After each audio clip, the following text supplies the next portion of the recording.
future travelers. New Road Transportation understands the kind of experience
Welcome into Gursky Stadium here in West Lawn, Pennsylvania. It's time for the USL PDL National Final here in Reading, Pennsylvania for the first time in the first appearance for Reading United AC. Their opponent, though, kind of familiar to this territory. They were in the final 2 years ago, but fortunately fell to the Michigan Bucks in that matchup. They're back again, though, this time moving stateside for their championship appearance, second here in 3 seasons for them as they come to face Reading United AC. I'm Chris Pekovic, alongside me, Noah Pegler. Been with you all season here for the Reading United action, but want to welcome in all the national PDL fans and, of course, the Calgary Foothills FC fans here to this matchup today.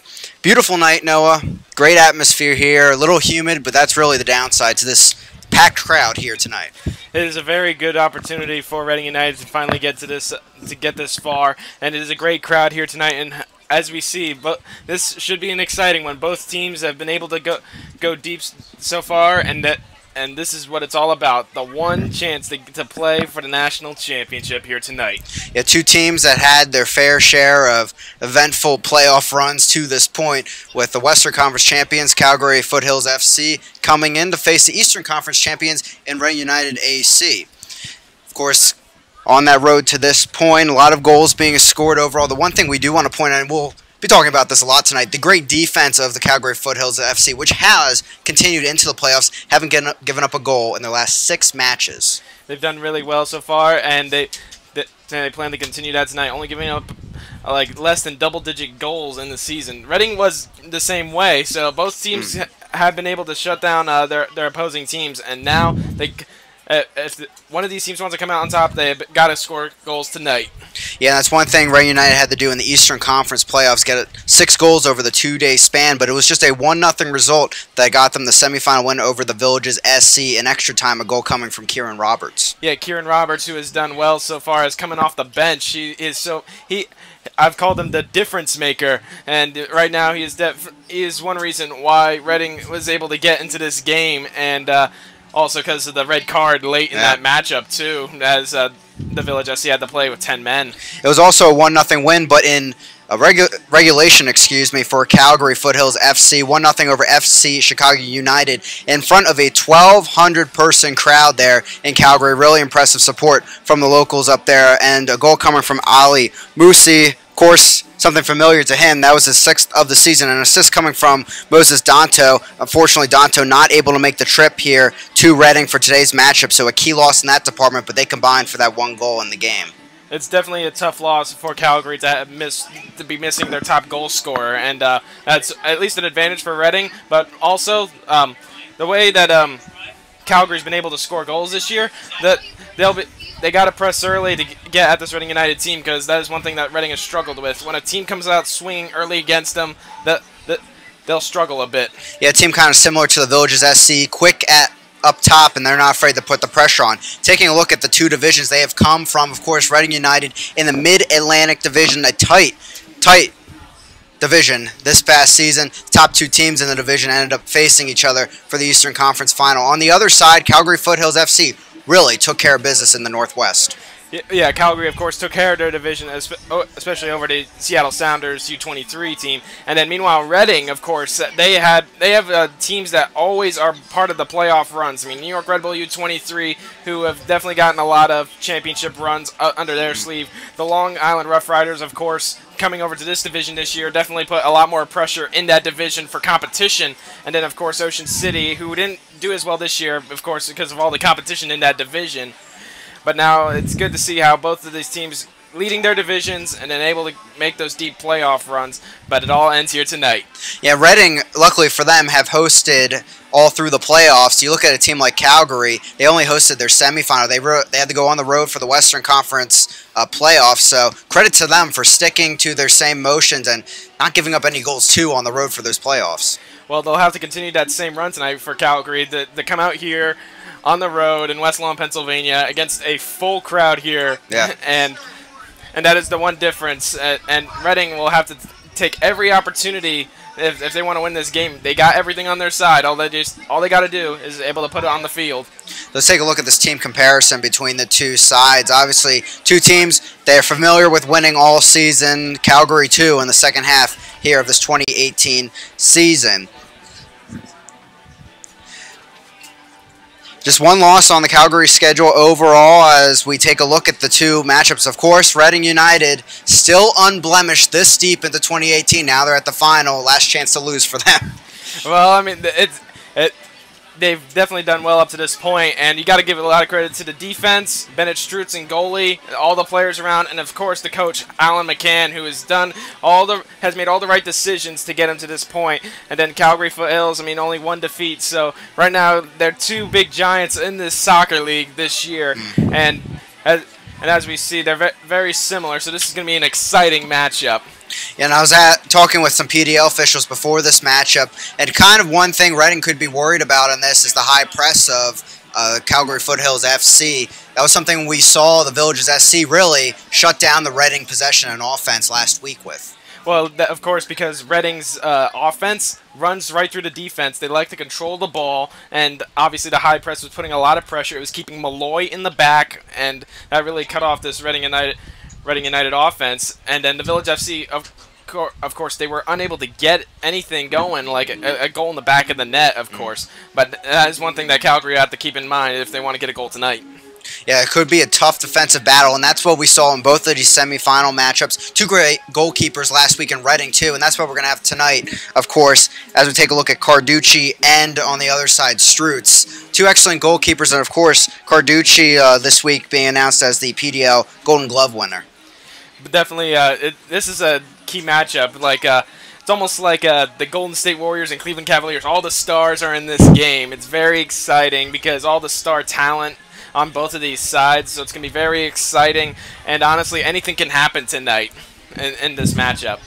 Yeah, taking a look at the goal scorers on each side of this graphic in front of us, kind of balanced overall. Of course, Danto, that's 11 goals that you're losing here tonight since he can't attend the game. That's 32% of their overall scoring offense. Bennett, of course, becoming the all-time leading scorer in Reading United history with his 4-goal effort over 2 days at the Eastern Conference playoffs. But a lot of players, two deep squads, they can really get after it on the transition, too. Plenty of goal scorers here tonight as we see Camargo and Pascotti, and then of course Bennett being the all-time leading scorer, definitely always getting into the box and getting headers on net. And then you got Kieran Roberts, who he's not starting tonight, but he's known for making those late finishes and giving the goals that Reading needs to get the victory. And then also, Felipe Hideki, who's also gotten good foot skills. And then Malloy, of course, the captain of this team, the PDL's top prospect, and also the player of the year, who's definitely got a resume for this year, is one of the main parts of this Reading United team. Yeah, and you made a good point there. Kieran Roberts coming off the bench. Reading United, one of their strengths, definitely the amount of fortitude they have coming off of the bench. Kind of bench lacking for Calgary, not as deep as Reading United coming into this game, but this game could be won in the second half, and that's what we saw for both of these teams last week. And yeah, the subs, no matter in what game it is, will always make the difference. And so far for Reading, it has, because whenever the subs have come on, it has made the difference in those games and has at least helped them toward victory. With that, we welcome you into the PDL YouTube channel here in Gursky Stadium. Beautiful night, as previously mentioned. Again, I'm Chris Pekovic. Alongside me, Noah Pegler, getting set for the lineups to come out onto the field, and we'll have those on the screen for you in just a few moments. Again, second appearance here in the PDL Championship for Calgary Foothills FC, and that in 3 years. For Reading United, their first ever appearance. With that, we'll turn it over to PA announcer Ryan Lineweaver here at Gursky Stadium. Calgary Foothills FC and your Reading United AC.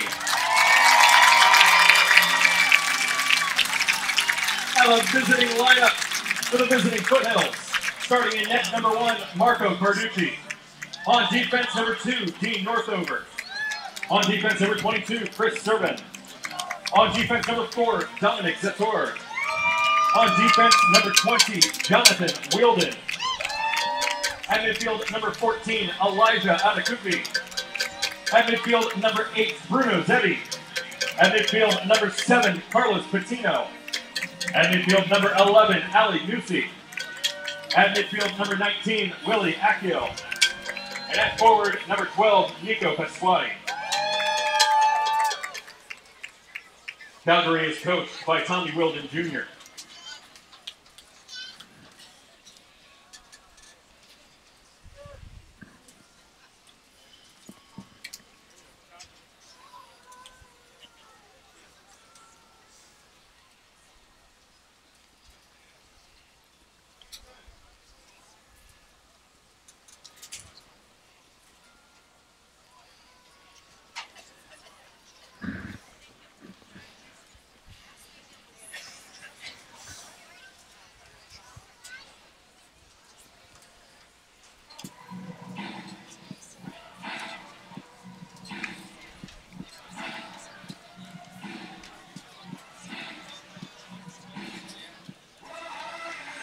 And now, the starting lineup for your Reading United AC.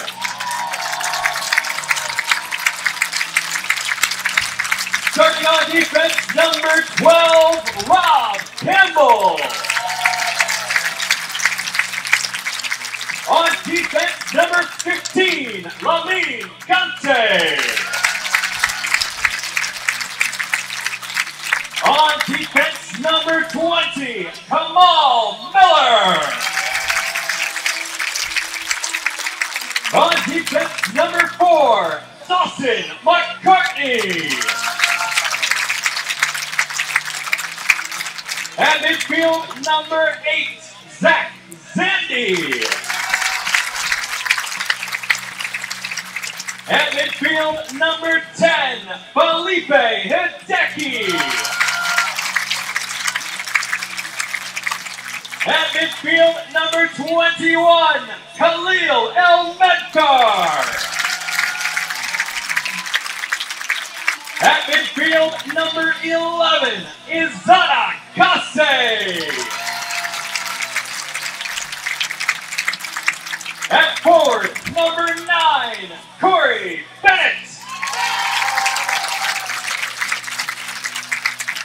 Starting in net tonight, number 1, Bennett Struth. And wearing the captain's armband at midfield, number 6, Aaron Malloy.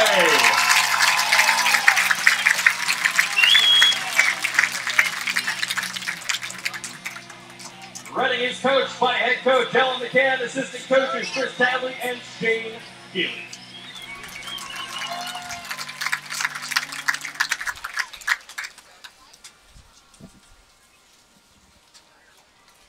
This time we would like to thank our color guard for tonight, the U.S. Naval Sea Cadets color guard.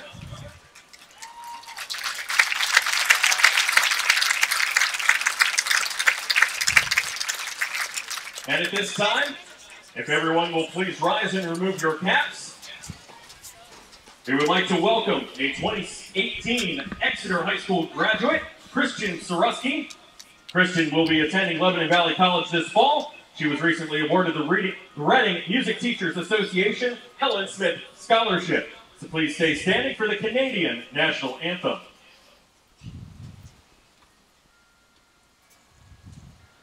Oh, Canada, our home and native land, true patriot love in all thy sons command.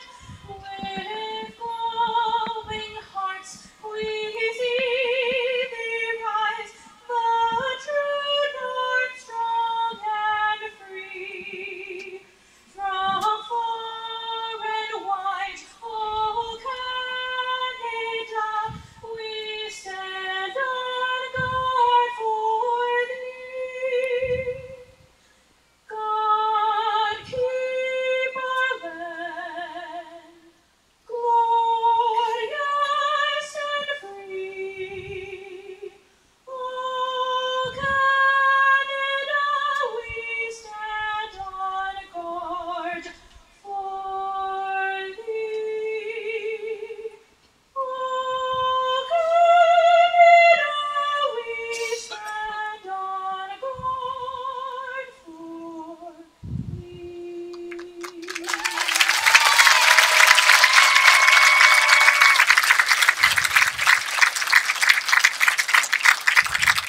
And now if you will still remain standing.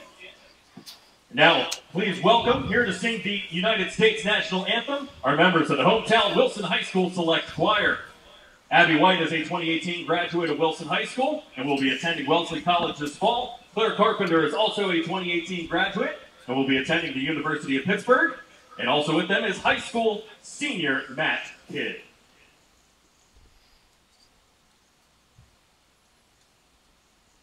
Oh, say, can you see by the dawn's early light what so proudly we held at the twilight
That we welcome you back up here into the press box of Gursky Stadium. All the fans certainly ready.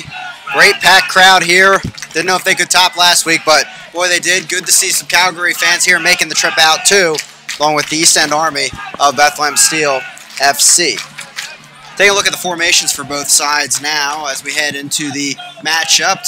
First starting with Calgary. Again, we mentioned Danto not being in the lineup here tonight, but definitely a packed lineup with the offensive side of things and that defensive line that has been so strong. One thing to keep in mind, a lot of these players on Calgary have USL experience with Vancouver Whitecaps FC 2 and have been with the Whitecaps system. So they have that upper tier system, and part of why they've gotten this far in the season for sure. Great build-up is, of course, like any key to being part of a team, and of course, Calgary's got it tonight. And since the fact that they were in this moment of just a few years ago, they are ready for this moment as they are hoping to get the victory this time around. Yeah, and that's a great point, Noah. Some of these players have been here before, just 2 years ago. See how that experience kind of goes through them out here on the field today. Of course, coached by Tommy Wilden Jr., moving on to be the head coach at Calgary FC of the Canadian Premier League. Soon after this game, he's in his 4th season. Now taking a look at the Reading United lineup on the field. Typical formation for them. Aaron Malloy's Andy definitely will be getting forward. Aaron Malloy likes to help out the center backs too, but still that consistency out there. Only real change we see is Rob Campbell, of course, moving into the right side. It's good to see Rob Campbell come back, and hopefully the chemistry between the defense, which is pretty much the backbone of this Reading United offense, it stays consistent, because that's what Reading will rely on as they try to work it up the field to guys like Kase and El Medkar, and of course trying to find Bennett in the box. Yeah, and you've pointed out before in our broadcast, they like the strategy of switching Kase and El Medkar, whatever's working against those other fullbacks.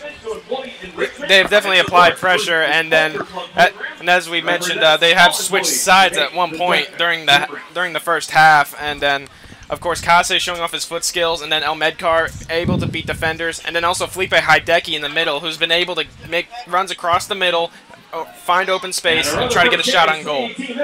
Yeah, and Aaron Malloy will probably have a lot of eyes here today. Probably a player you'll see it professionally here in America or somewhere soon after he's done, entering still another year, 2 years of college ahead of him with Penn State. So see where that takes him. But he'll have a lot of eyes on him, and certainly he will. He gets a lot of possession out there for Reading United.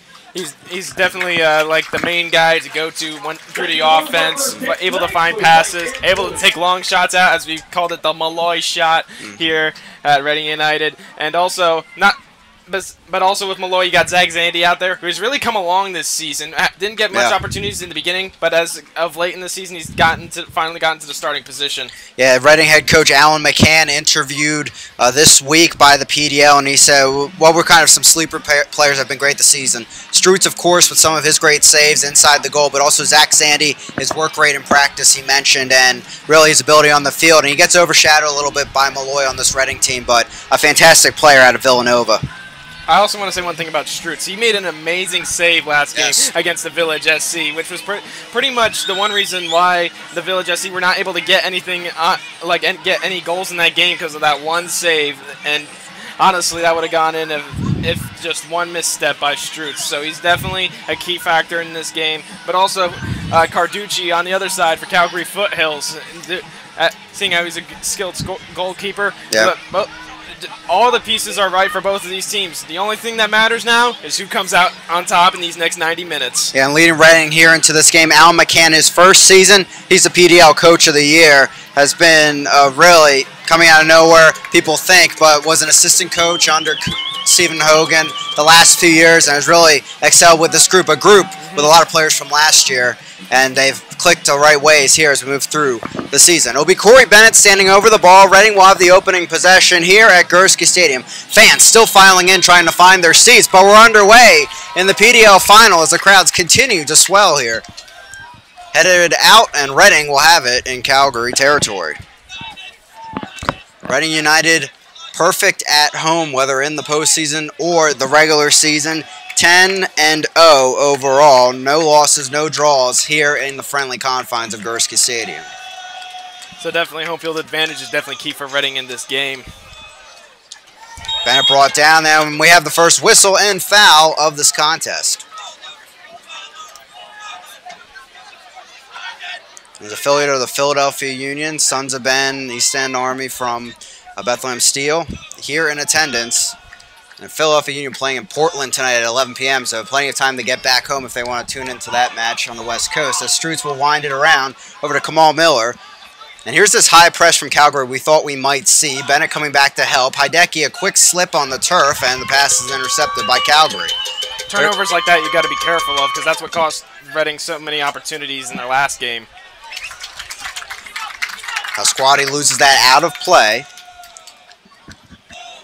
And it's back to the Reading defense. And we talked about this being the main battle today. So far, Calgary really winning it. Calgary forwards pressing against Reading United's possession game. They like to take it out of the back.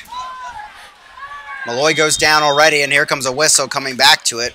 Malloy holding his back, but he's up all right as we'll restart play here. Well, of course, Reading came out swinging with the start of the possession, but as you see very quickly, Calgary making the right decisions and stopping the passes, and obviously we got to watch the slight mistakes that some of these teams make. Out of play and ruled by the head official. It's a throw-in for Reading United. Dawson McCartney will take it, the Ivy League Rookie of the Year last fall. And he's really come along this year as part of the Reading United defense. Yeah, he's excelled second half of the season for sure, filling into a left back spot as Calgary gets back possession. It might get a little rowdy down there.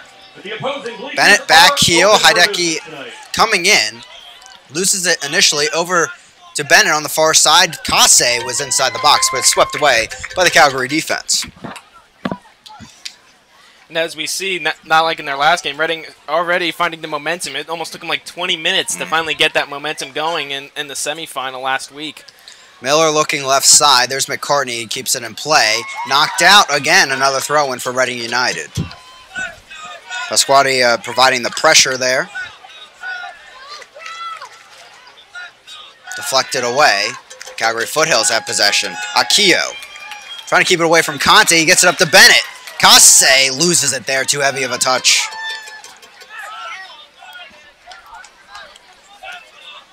Foothills will try it over the top, and Miller settling it back over to Strutz. Bad ball out of play. Couldn't read it there, and it's already out of nowhere. A chance in the final third for Pasquale and Foothills FC. Clearly, you don't want to make any mistakes right there. I mean, you're already close enough to the box as it is, so right now, Reading's got to be careful of those mistakes.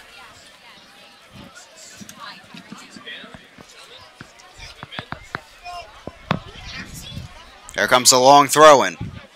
Fourth minute of action. In there, falls down, a chance here maybe. Cuts back to the outside, looking for the shot. Puts it across frame. Pasquale back over and deflected off the line. They wanted a handball. It hit the shoulder of Kamal Miller. Out of bounds and a corner kick coming for Calgary. On that last corner, they were able to get a guy. He was so close to getting the head on it. And then, of course, a man just dribbling on the outside. Wasn't able to find a shot. But then, of course, Kamal Miller being in the right spot to stop the ball. The assist leader in the PDL, Patino, puts it in there. Floats through everyone to the opposite side. Jay Wielden coming forward to take it. But Reading back with it. Kase.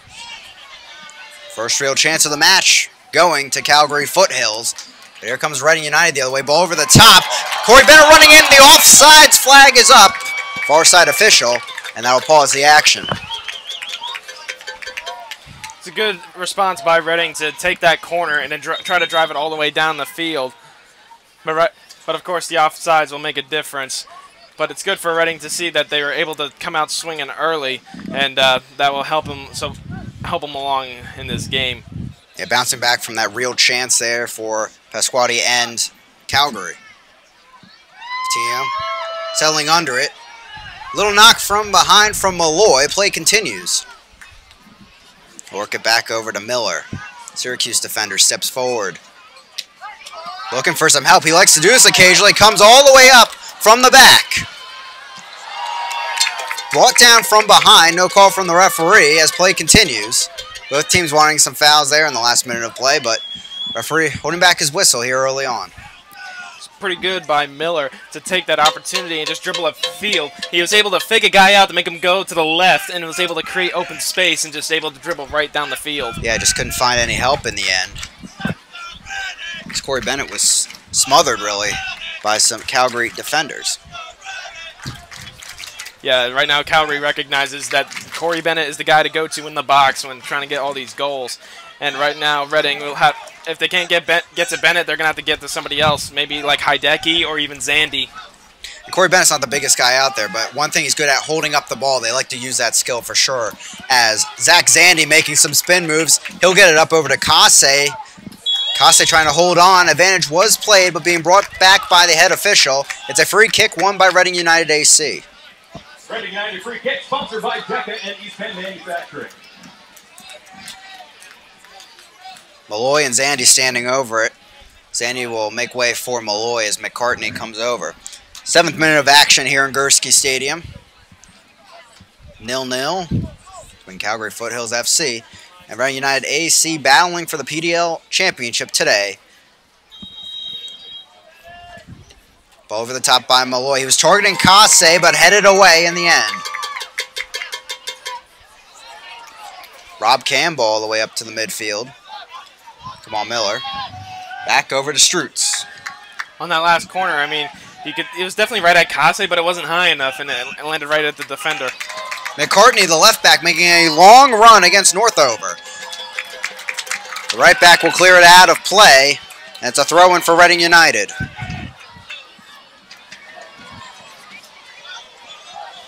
Hideki tiptoeing the sidelines, back heel, deflects over to Kase, looking potentially for a cross, driving in. Shoving back and forth, and that will go against Kase and Reading United. Foul one in the end by Arakube.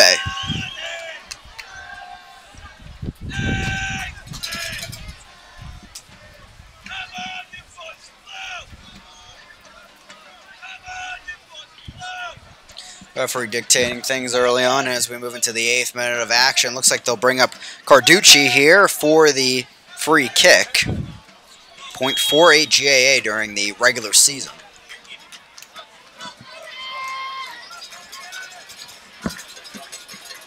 Love the energy from the crowd early on. Good to have in this championship match.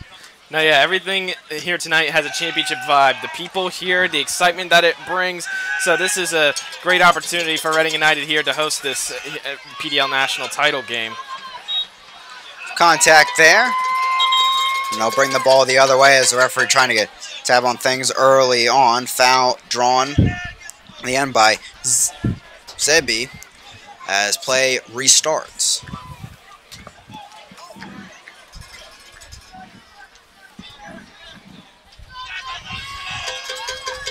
We'll take it out of the right side of the back.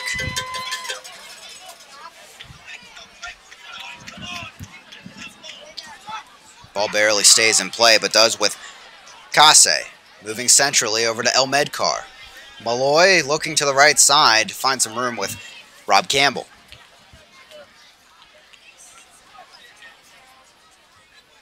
El Medcar will lose it in the end. Calgary right back with it. Wielden. Deflected away by Kase. Bennett has a chance here, some room. Takes a chance, but it's a roller on the ground instead. First save tonight by Carducci.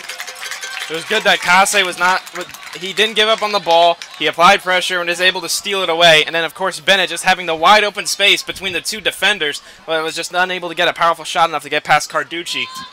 The Calgary defenders closing down that chance early on, had to take that shot from outside the box. As Calgary right back with it. Ball over the top, targeting Akio, but out of play. Thrown by Rob Campbell over to Malloy. Miller downfield. Bennett under that one, but headed back over to Calgary.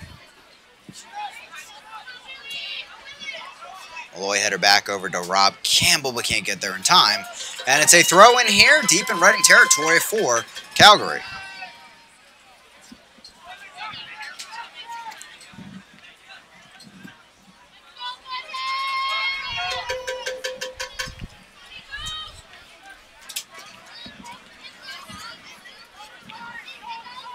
They'll take another long throw in here. Pasquati looking for the opportunity. Has 7 assists this season. Long line drive coming into the box. A one hop as Kamal Miller lets that bounce right into Strutz, and he'll look downfield. It was a good throw, and just there was nobody. It just went right into the hands of Strutz. So it's good to see that Calgary are still getting their opportunities, but right now both of these teams have got to find something. Calgary, another pickoff here. They try to find some room, and that'll be a free kick as Zandy went in for the challenge. And airborne went the Foothill player. On that last one, of course, Zandy making contact on Ali Musi. And obviously he clipped him on the foot right there, but now that gives him the best opportunity for a free kick right now as we come into the 12th minute. Calgary has had a couple of deep throw-ins so far here in the first 12 minutes of action, but now definitely right on frame with goal. A chance here to make something happen. Musi standing over it.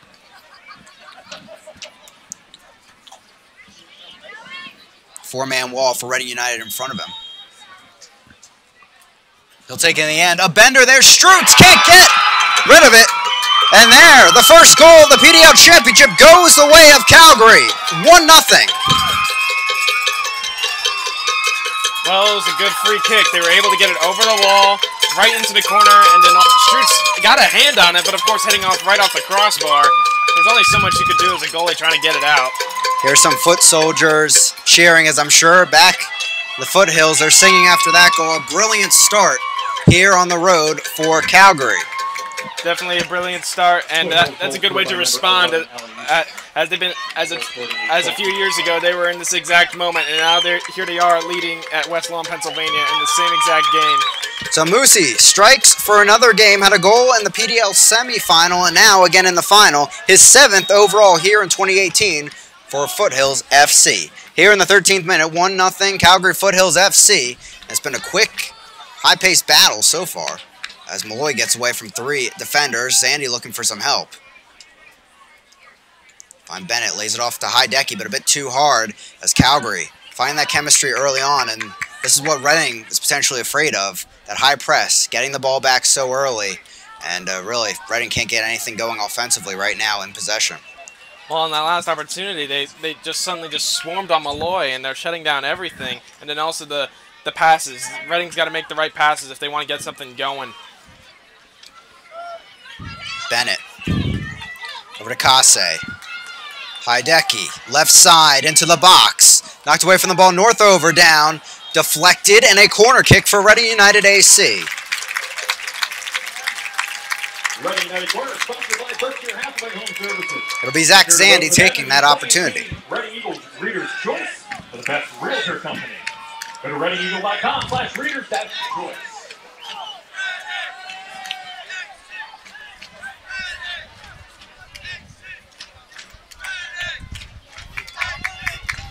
Zandy sends it back post, headed down, deflected out of there though. It was Kamal Miller getting the initial touch, swept up in the air. Carducci did not keep that in play, and it will be a goal kick for Calgary, up 1-0. This crowd really energized to start off, but now Reading United fans pretty silent after that opening goal screamer, really, from that chance out there. Well, that chance could have gotten them back into this game, but only one goal can make the difference. And if Reading gets a goal in this game, this crowd will be alive once again. And definitely a good contingent of foot soldiers here from Calgary supporters group. As just like that, Calgary back in possession, working out of the back. Sator and, of course, Wheeldon working it out of there. Northover now takes over. Tino in front of him. He'll get it off a deflection from Malloy. Another deflection from Kase. Brings it back to Reading for now as Zandy chips it over to Conte. Rob Campbell open on the right side, but stolen away. Patino now making a run forward.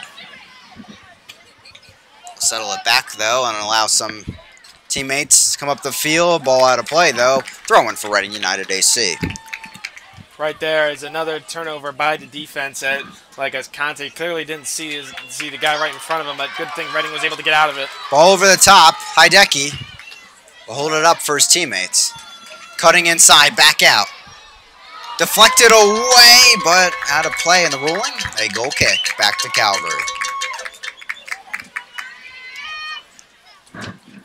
16th minute, 1-0 Calgary Foothills FC, the Western Conference champions, coming out of the Northwest Division.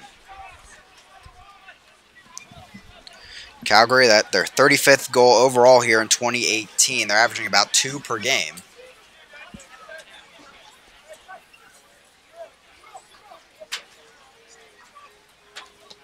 Carducci sends that deep downfield. Akio gets a touch to that, but no help for him up there as Rob Campbell sends it back to Strutz, and he'll do the same.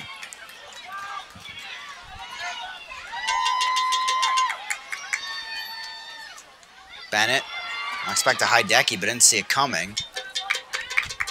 And it's all the way back to Carducci. It's really dangerous here. A hot defensive team in Calgary. Haven't given up a goal in the last 6 matches, and they have an early 1-0 lead on the road. Type of team that can bunker in, get it done, and they're already looking pretty strong out there on the defensive side. They really are, and right now Reading, they've gotten their opportunities, but nothing really strong so far. They haven't gotten good touches in the box, and right now that is one thing that Reading is lacking. Squatty here moving right side against McCartney. Can he get around him? No, ball stays in play. Both players out of play. Ball rolls out, and they will call, looks like a foul there inside the box, heading the other way. Cumberland University goalkeeper Strutz will take it. Ball is back in play right now. They're slowing things up, trying to decipher the field. Malloy falls there, and a foul called on Patino. After some contact from behind, it would have been a handball otherwise on Malloy. Well, clearly Malloy is trying to get to the ball, and he's being tripped up from right behind him. So right as we see, Malloy has definitely gotten some physical contact against this Calgary Foothills team. So of course, Calgary recognizes that Malloy being the captain and the guy who's like also the big part of this offense. So they're definitely keeping an eye on him and making sure they're making their presence physical to him. Ball over the top and out of play, back to Calgary. And definitely, Malloy and Zandy have to be frustrated in these first 15 minutes. They've been swarmed every time they have the ball. Definitely, and this is where Hideki has to come in and get to the ball and relieve some of that pressure. Akio finding some room to run. Kamal Miller to his right, sliding challenge, and a foul one at the top of the box. Yellow card will be issued to Kamal Miller, and yet another beautiful chance just outside the box coming for Calgary. Clearly it was a good foul, and then right now I think Reading's, again, lucky that wasn't a red card for denial of goal scoring opportunity, as it was clearly right outside the box, and he's definitely lucky as Reading is not down to 10 men at this point. For Kamal Miller, that is first yellow card of his PDL season here in 2018. But a nice cut by Akio there. The Kenyan making the opportunity here for his teammates. And there's, no surprise, Musi staying right over the ball. He scored from a free kick before, if you're just joining us. Strutz coming up to have a word with his wall. It's a 5-man wall out there for Reading United.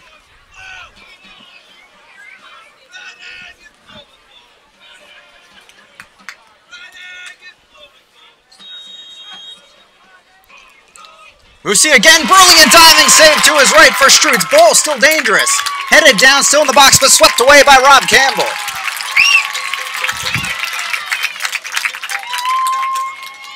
Calgary keeps it, but Reading dodges a bullet there. Headed out of the box now as Malloy looks to spur on an attack. Here's El Medkar. Bennett lets it on. Hideki, 4 players forward for Reading. Back for Zandy. Over to Rob Campbell, and now they have numbers forward.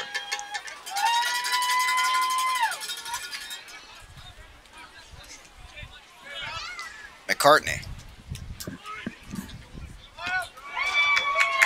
Knocked away by Northover. Bennett trying to get back to it, but it's wheeled in, moving it downfield over top of Akio.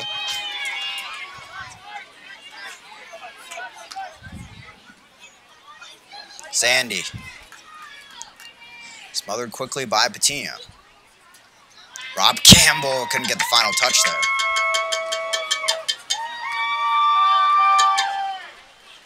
Footwork continues, and Rob Campbell, a last-second challenge here to get the ball out at midfield here in the 21st minute.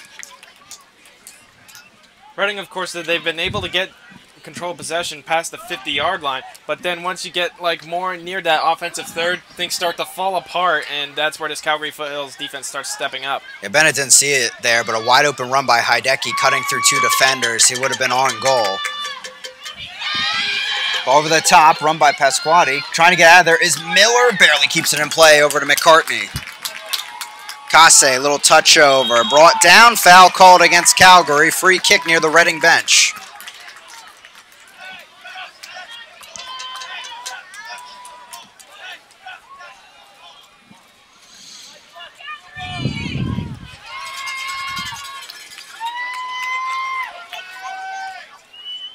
Conte sends it up to Bennett, loses it though, gets it back on the mistouch. Hideki, back heels again, but Bennett couldn't get there in time. Cardney the header, fighting against Pasquati, wanted the high boot, didn't get it. North over, nice move, finding some room in front of him. Little late there, trying to kick it forward. Handball there. Looks like the call was eventually as Kamal Miller will get the restart. Northover, of course, here on the near side is definitely stopping this Reading United offense, as we've seen in these last couple of minutes. Akio gets stolen away by Malloy, but right back into the heart of the Calgary defense. Wielden sends it forward. Patino chests it down, wanted the handball, and Reading United will get it. Free kick near midfield. So far as we've seen in this game, in these last couple of minutes, the fouls are really starting to slow down this Calgary Foothills offense, because every time they've gotten the ball so far, like once they've gotten to the offensive zone, they've practically been stopped by a foul, like every time. Kamal Miller stepping up. Stolen away. Miscommunication between Hideki and Bennett. Akio cutting through. Conte trying to stop him. He has possession in the box. Puts it across. Aaron Malloy there, sweeping it back over to Hideki. Lets it through over to Kase. Trying to get the Zandy. Still bouncing around. Calgary back with it. Hustling on the play. Zebi shoved down by Zandy, and that will be a free kick. Taken quickly.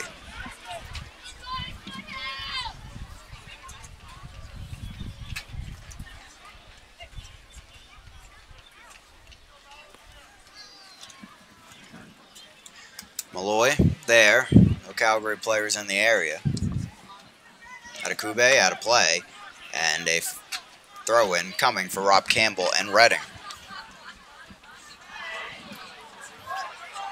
Play continues. Pasquati cutting inside. Moving forward, ball over to Akio. Can't get around Kamal Miller, and it rolls into the arms of Strutz. Quickly, he moves play forward with McCartney on the left side.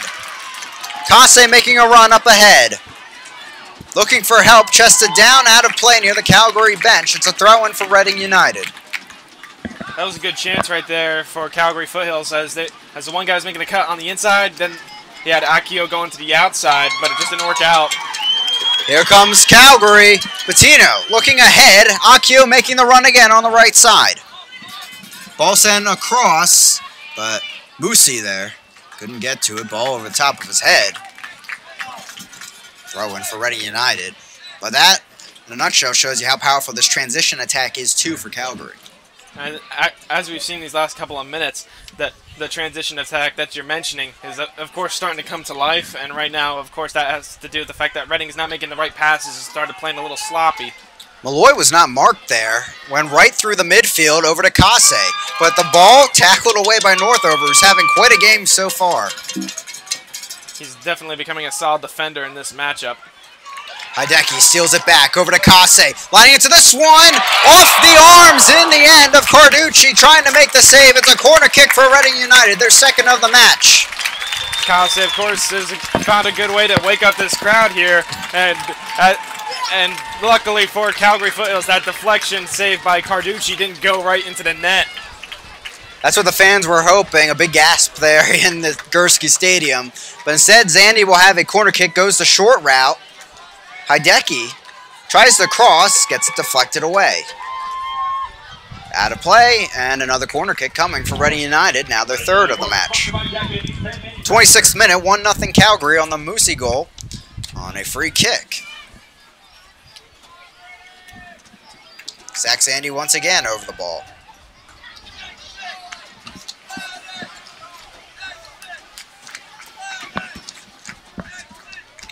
Zandy ball in, Malloy, brilliant run, but fisted away by Carducci.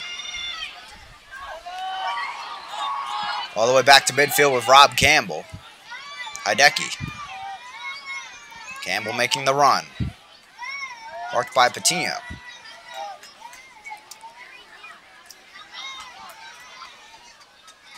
Campbell keeping him himself. Serban gets a touch in there, out of play, and awarded over to Calgary Foothills FC, and they stave off the attack.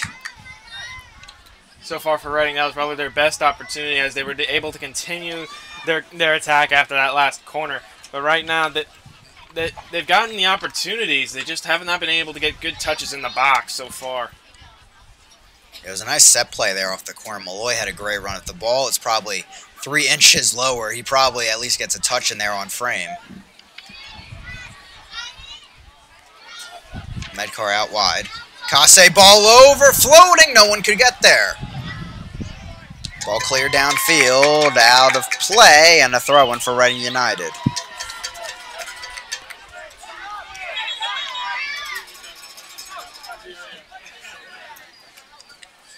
McCartney will take it near midfield. Hey fans, be on the lookout for interns Kira, Charlotte, and Kira as they make their way through the main grandstand. Selling hollow balls, 1 for $2, 3 for $5. We'll play halftime hollow Miller. ball. Closest to conductor wins a Reading United prize pack. Looking for some help. We'll find Anel Medcar, who's on the left wing now. Stolen away, Northover, knocking it back up ahead. Pasquati making the run down the right flank. Cross it over, Zach Zandy making the run all the way back to get there. Conte gets it all the way to Kase, and some room here for Reading United to breathe.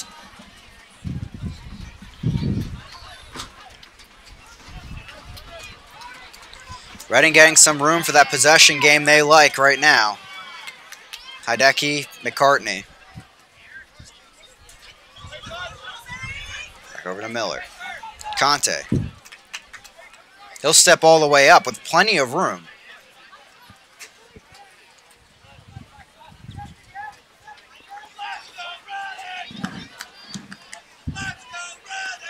Hideki. Medcar. Cuts back around into the box. The chance coming off the forehead of Wielden. Out of play. It's a corner kick for Reading United. Their 4th of the match. But Wielden taking it square on the forehead. Able to get right back up. Surprised he didn't go down immediately. Referee calling for a concussion check anyway. And good for the referee there. That's the right thing to do. Well, it's good that he's definitely thinking player safety first, as in any sport. And when any blow to the head, because concussions are a serious deal. And of course, that one knocked the daylights out of him, just right square in the face.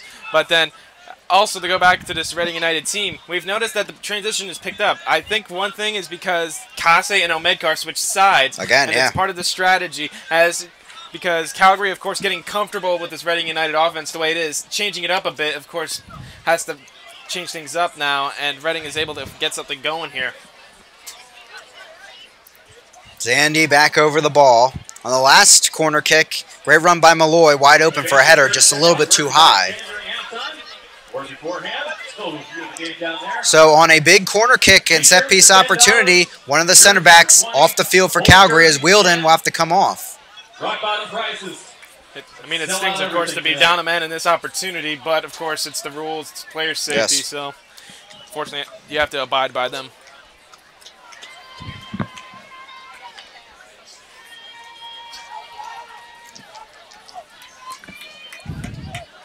Zandy getting ready for the chance. McCartney coming over for the short route. Sent in there, headed off the line in the end by Akio.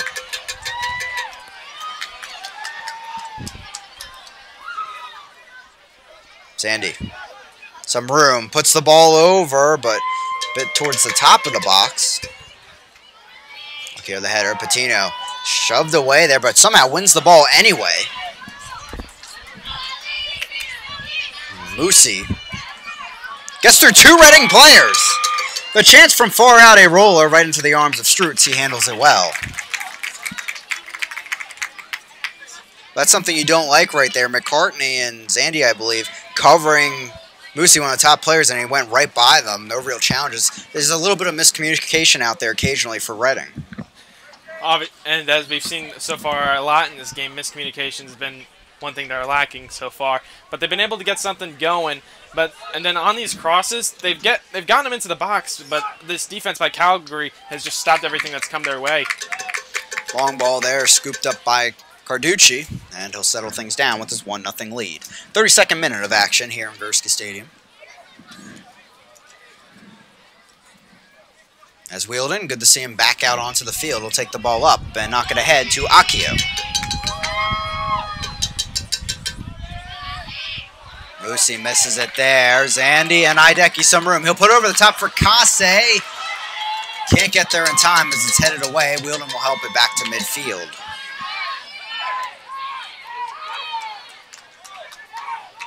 Malloy gets it deflected out of play by Zebi. And a throw-in coming for McCartney. Northover almost stole it, but Bennett back with it over to Malloy. Over the top, Kase going to have to make a real run after this one. He'll keep it in play. Ball floating there in the box, and eventually a foul called at the end line. Kase going to make his case to the assistant referee, but it will be a free kick for Calgary.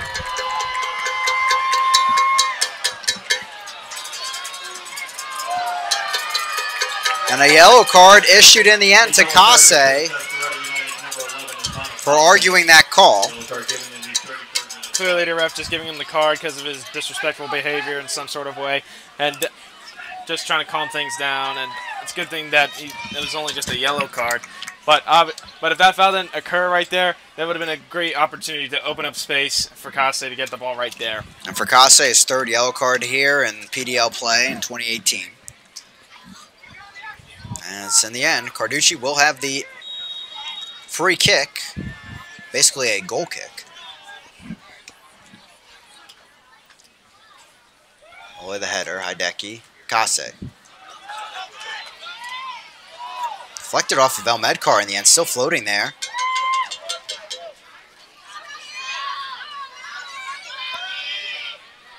Musi takes it, Malloy battling, but the forward will keep possession. Wielden takes it all the way back to Carducci. And he'll put a little lob over to Northover.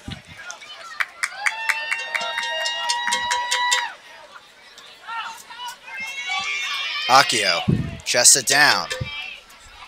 Tried to flick it over to Patino, but Kase stole it instead. Strutz from the back. 34th minute. Deep into this first half. 1-0 Calgary. A goal by Musi if you're just joining us. Northover gets a whack at that out of play near the Reading bench, and it's a throw-in for Reading United. Elmedkar draws the foul there, and it's a free kick near midfield.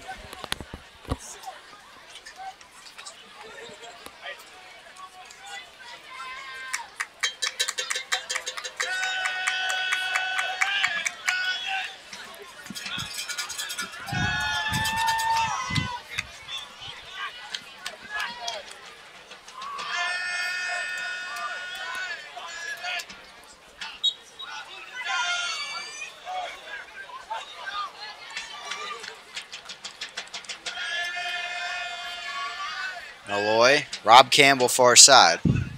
Up ahead, Zandy had a nice run going, but tackled away by Zebi.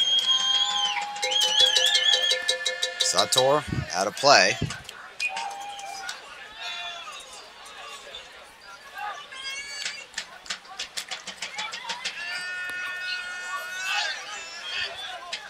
Miller making that deep run up with the offense. Through ball up ahead, Elmedkar into the box. No one beside him, though. He puts it over now. Falling there. Chance by Kase. Wide. Brilliant run by Elmedkar, but no one was inside the box for him. It was good that he was able to keep it in play, but these chances for Reading keep getting better and better. It's just a matter of time until they get one on goal. Kase, of course, getting a good shot. Just went a little too far off the post. At least giving a threat over to Carducci here with this 1-0 lead.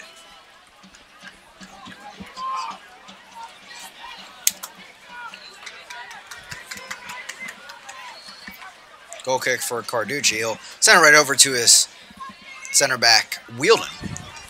Over the top.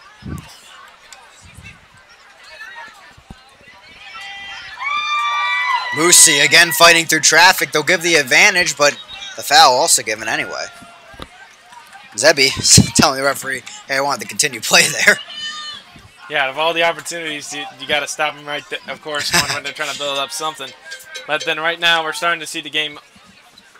We're seeing moments of Reading just trying to get upfield. They've been able to finally shut down this Calgary offense so far. And right now they really want to get a goal right before halftime. Of course, Calgary would love to do the same. Get that insurance goal in possession now. Taking their time too, of course. Back over to Carducci. Yeah, Calgary so far, they're probably starting to realize that they got to start controlling this game again if they want to start getting those opportunities. As so far, it's starting to slip out of their hands. Taking into the 38th minute now in the field of play.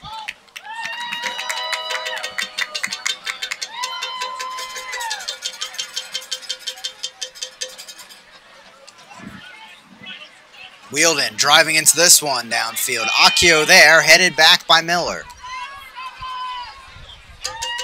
Patino loses it to Hideki. He has El Medcar to his left. The Kentucky forward takes over. Hideki taken down away from the play. Another foul. Advantage was played, and they'll bring it back as Hideki goes down.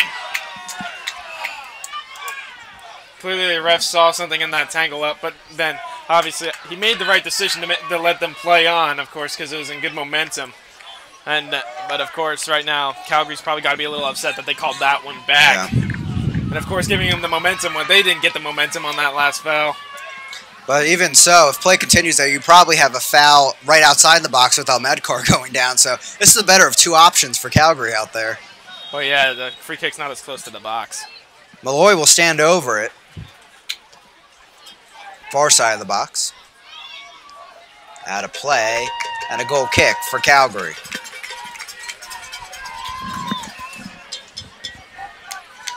Time dwindling here in this first half for Reading to find an equalizer.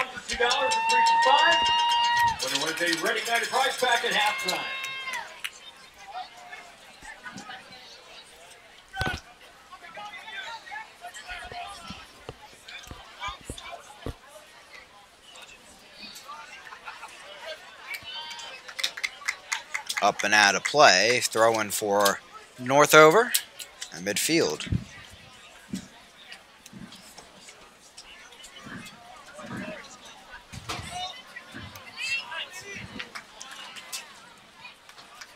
They'll get right back to the ball. Moosey and Miller collide, and that'll be a foul against Moosey. Miller goes down. So too Moosey, both still down, holding their heads for a brief moment. Miller checking on Moosey. Good to see the sportsmanship. A free kick to Reading United. Of course, on that last one, Miller, he's definitely going for the header, but then Moosey coming to try and get the ball, came running right in, and fast pace just looked really dangerous. It's good to see that they're both all right. That could have been a lot worse for both of those guys. Moosey flexing his left shoulder away from the play, but both jogging back out there. Good to see. Tino back on the ball.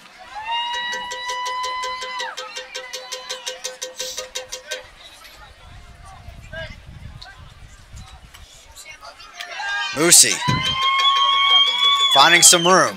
Accio trying to get back to the forward. That's stolen away by Zach Zandy. McCartney.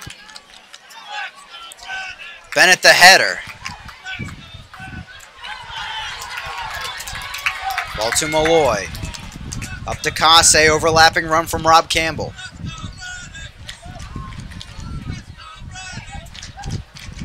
Campbell. Looking for some help. He'll send it all the way back to midfield with Conte.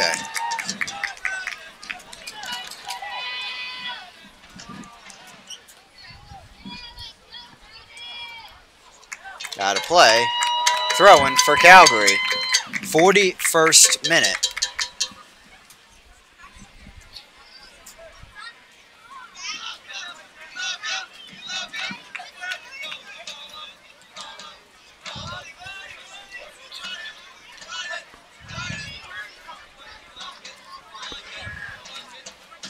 Zebby gets it all the way back.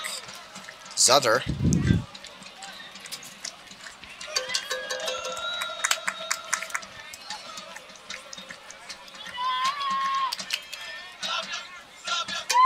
Well, flipped on by Pasquati, but out of play. Throwing for Reading United. Back with it here in the 42nd.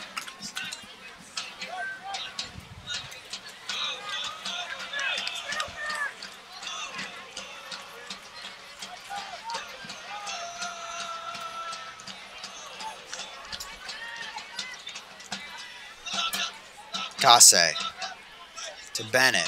Flicked over, but no one making the run. Another throw-in for Calgary.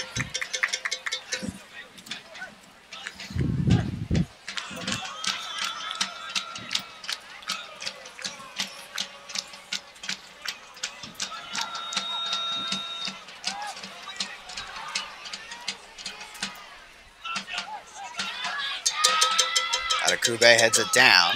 A nice one at that. It's Pasquati running forward. Saying the tackle had the ball. Campbell up ahead. Kase to his right. He'll deliver it over. Ball into the box. Campbell almost got there in time. A corner kick. 5th of the match for Reading United. On that last one, obviously, the defender cleared it out and thankfully didn't go off a Reading player. So at least they got a corner, but now they get it to the other side, which, as we've seen so far, they've all been on the near side so far, and they've all been taken by Zandy, but now we get to see it on the far side with McCartney. Reading corner sponsored by Imperial.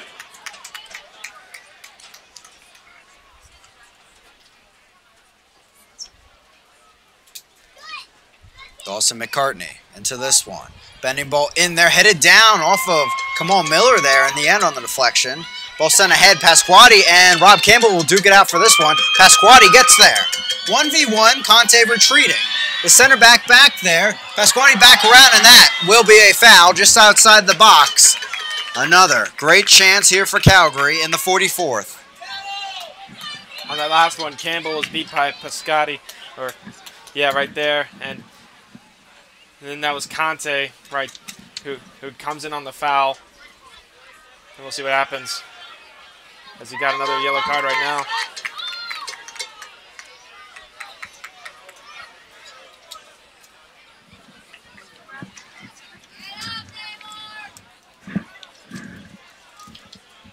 A yellow card has been given to Reading United. So, not ideal for Reading United. Both center backs have yellow cards. Kase has a yellow card. Things mounting here for Reading United, not even to halftime yet. Right now, you can definitely see that the cards are going against Reading United so far. As you've mentioned, 3 yellow cards for 3 different players. And now here's another good chance for a free kick. Patino and Musi standing over the ball, combining for 8 goals so far this season.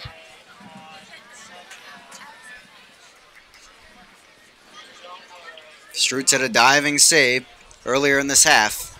Keep away a chance just like this outside the box. 45th minute.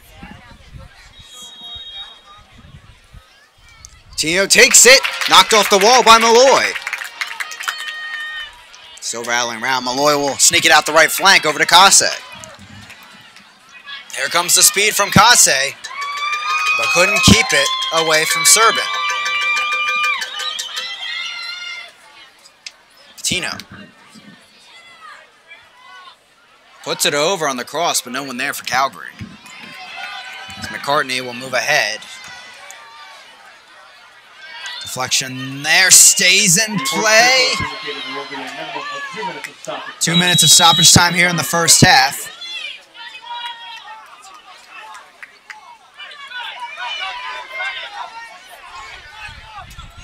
McCartney will have the throw-in as Reading United gets possession.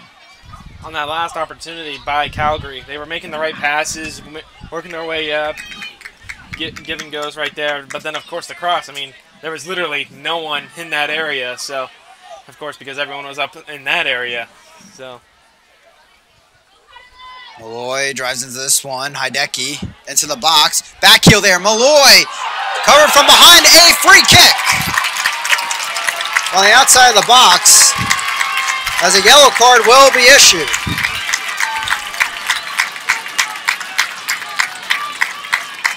As for multiple fouls, he's saying. A free kick coming. Aaron Malloy, the top PDL prospect, drawing that. And now to end the half, most likely, Reading will get their key chance they've been looking for. this is definitely a great opportunity right outside the box, and of course they've been fouling Malloy all game, but this time around this could be dangerous for them. You have to think Malloy's going to take this one. A yellow card has been given to Calgary's number 7, Carlos Patina. Patina gets the yellow card on that play. It's his first here in 2018.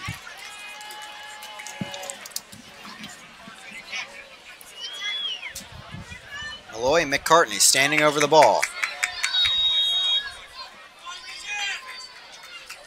Over the top, sticks in there! Aaron Malloy, the equalizer! 1-1 on the break of halftime. And as we mentioned, the one goal Reading United needed finally woke up this crowd, and of course coming off the same way the first goal did, a free kick, and by Aaron Malloy, just putting it in the back of the net, and it's good for Reading to get that equalizer right before halftime.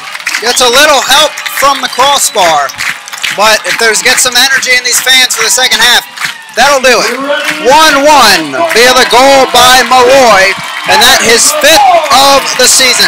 He had 6 shots in the PDL semifinal, couldn't find the back of the net. He does here on just 1 there in the first half.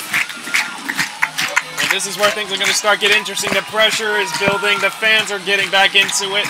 This is this is just adding more attention to this championship game.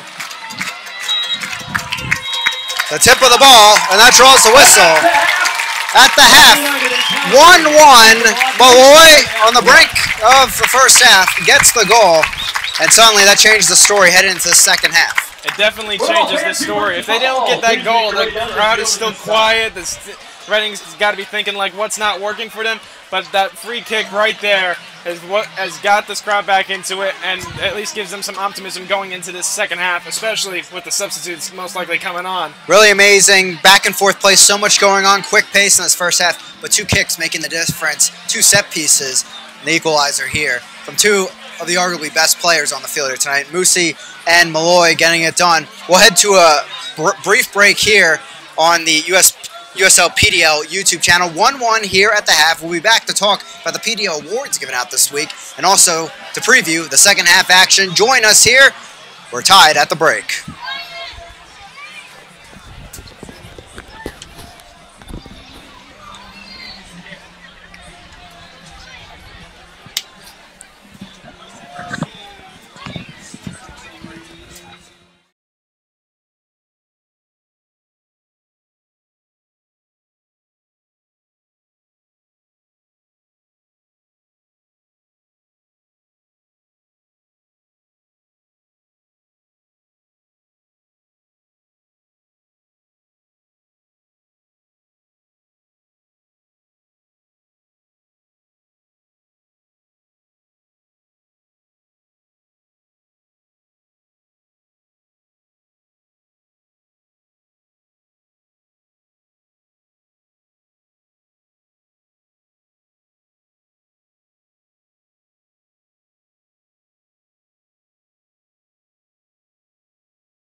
Hello, welcome back here into Gursky Stadium. 1-1 at the half between Reading United AC and Calgary Foothills FC here in the USL PDL final. Again, I'm Chris Berkovic alongside me, Noah Pegler. As we take a look at those halftime stats, plenty of chances going the way of Reading United, but it was the last chance of that half that proved to be the difference. Reading's definitely gotten plenty of opportunities in this game, and it was only a matter of time until they finally got one. And of course, coming off a free kick, Aaron Malloy just getting it into the back of the net, and it got Reading United right back into this game right before halftime. Yeah, it is 1-1 with Musi scoring on another free kick in the 12th minute. The one thing I really want to point out on these right now briefly, 3 yellow cards for Reading United, 2 of which to the 2 center backs. So something really to watch. A red card was beneficial to them in their last game, but we could see here if that trend continues. Well, right now, of course, that both fouls going to the central defenders, and both of them on goal-stopping opportunities, and thankfully no red cards have come out yet for this Reading United team. But as we come into the second half, the tension is here, the fans are going to get into it, and anything's going to happen in this second half, so you got to keep watching for what's going to happen. Both goalkeepers have looked good out here. Carducci and Strutz, of course. Carducci happened to be the winner of the Golden Glove here in this 2018 season. As we look at the PDL awards so far, it was last year that Aaron Malloy won the Young Player of the Year award, but here's the overall list that we saw announced this week from the PDL, also from these two teams. Alan McCann, deservingly so, getting the Coach of the Year award. He's definitely earned this Coach of the Year award as he has made the right decisions, whether it's getting guys off the bench, whoever's got to start the game, and whoever's coming and going. So right now, Alan McCann doing really well this year, and definitely earned that Coach of the Year award. And we'll see how much he really deserves it with those changes maybe he needs to make in the second half. Of course, the All-League team also announced Aaron Malloy, fittingly so, his name there from Reading United in the midfield. Danto, who couldn't be here with Calgary tonight, 11 goals, 3 assists this season, getting up there with the forwards on the All-League team. And, of course, Carducci winning the Golden Glove, also getting his name out there. So 3 players that have been very talented all season. Yeah, it's good to see that 3 of these players who are part of these teams. It's unfortunate that Danto's not here tonight. He could have been the difference in this game so far for Calgary. But it's good to see Malloy. He's just had a phenomenal season, being the top prospect, being part of this all-league team, and of course, having the goal in this game so far. And we'll see how he does in the second half. We'll give some love to a former Reading player, Marco Micheletto, from last season, making it on Tormenta FC in the end. A good season for him with Tormenta FC, who were actually the top seed entering the Southern Conference, but fortunately were knocked out by the Villages SC, the wildcard team, in a tough Southern Conference. Both teams coming back out onto the field, and really the big question entering the first couple minutes of the second half is, are Calgary FC able to keep that high line? That pressure was immense on the back line of Reading United, and that really kept their chances going on the transition. I was talking to a fan during halftime asking, I wonder how many steals they had. If we kept that statistic, it certainly would be high. Well, so far, I mean, Calgary, they've been able to build the momentum, but it's slowed down towards the end of this first half, and then a lot of credit had to do with the fact that Kase and Elmekar switched sides, changing up the offense attack for Reading United. But now, well, and of course the control of the game is what's making the difference, and if Calgary wants to get back into this game, they got to find a way to get back up the field and get those opportunities. And then for Reading, we'll see what they do with the substitutes, because they've been a big part of this second half offense, with guys like Wasso, Burkhart, and especially the difference maker, Kieran Roberts, who's come on and has gotten goals so far in these playoffs. He's been a big force coming in for Corey Bennett late in games. We'll see what switches both of these coaches will make in this second half. Again, the final kick proving to be the difference maker, in that first half for Reading United. They tied things up 1-1 on the 5th goal of the season for Aaron Malloy. Both goals in this game coming from free kicks. It will be Akio and Calgary Foothills FC starting with the ball here in the second half. And here we go. Second half of the 2018 USL PDL final underway. 1-1 here in Gursky Stadium in West Lawn, Pennsylvania. That ball serviced out of play by Wielden. It's a throw-in at midfield for Reading United. Zach Sandy. Over to Campbell. Advantage played, and Reading will use that advantage to take it around the back. 4 yellow cards handed out in that first half. 1 to Calgary, that was Patino, and 3 to Reading United. As we mentioned, Miller, Conte, and also up top, Kasse for Descent at one point.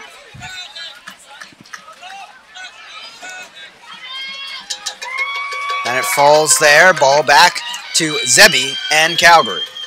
Too heavy of a touch, knocked away by Conte. He's brought down, and that's a free kick for the home side.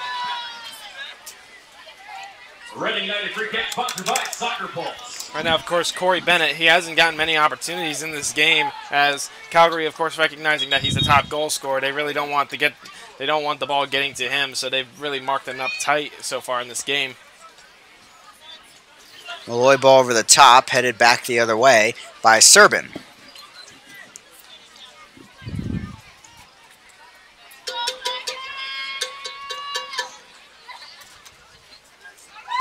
Patino out wide. Northover making the run. No, excuse me, Pasquati up ahead. Trying to get around Miller. Drives into this one. Conte sweeps it out of there on the volley.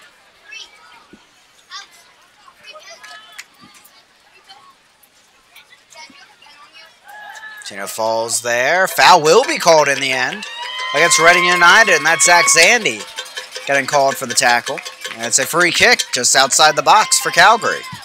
Out of town scoreboard update. Bethlehem Steel currently leading the Richmond Kickers 1-0 in the 54th minute. Santi Moar with the goal.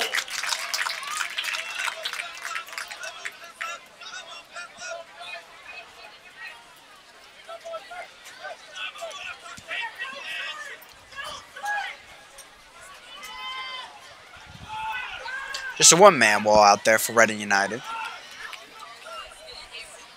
Patino standing over the ball.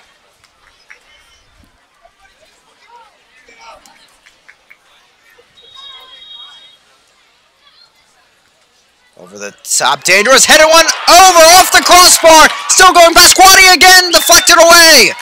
Still in the box, up with Calgary. Headed back over, and Struth's right there. Crossbar giving Reading a lot of help here tonight.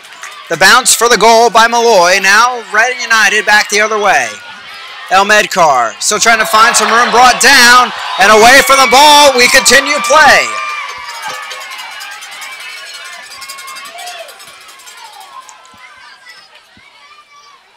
Out of play off of Rob Campbell. Throw in for Musi and Calgary.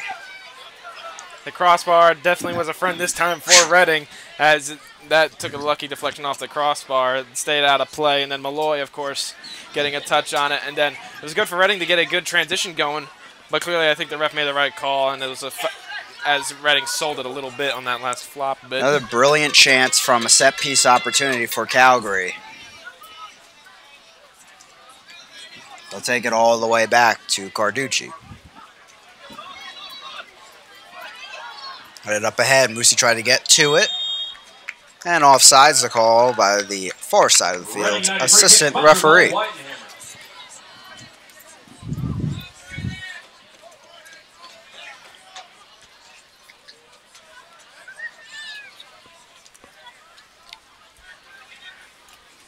Kamal Miller taking the ball up. We'll send this downfield over by Kasse. Serbin barely in time. Volleys that away. Kasse settling it. Overlapping run by Malloy.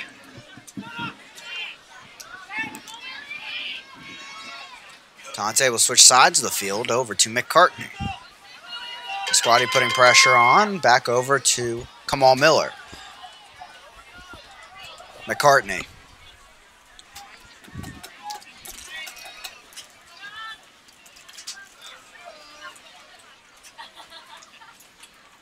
Through ball up ahead. Run coming from El Medcar. Collision out of play. And it was swept there by Calgary. And actually, we brought back for a free kick, it looks like, on that collision. Yeah, on that collision there, it looks like El Medcar may have came a little bit too hard on the defender as he sits there right on the ground. Referee having a word with El Medcar.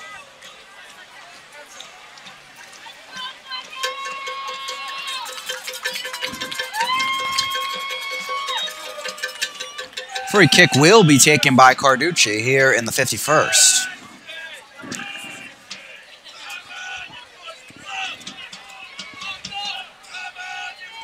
Sails into the night here in West Lawn, Pennsylvania. Head up ahead by Musi, but right into Rob Campbell's path. Up ahead, Bennett couldn't get there, volley the other way. Musi.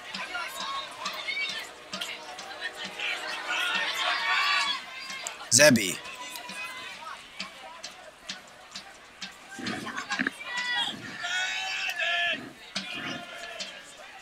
Pasquati. Couldn't keep it in play. Throw in coming for Reading United AC.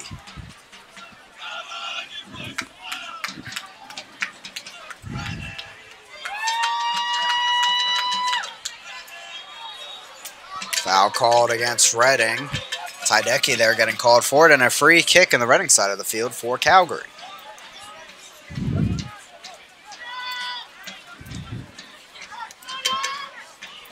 Serban near side.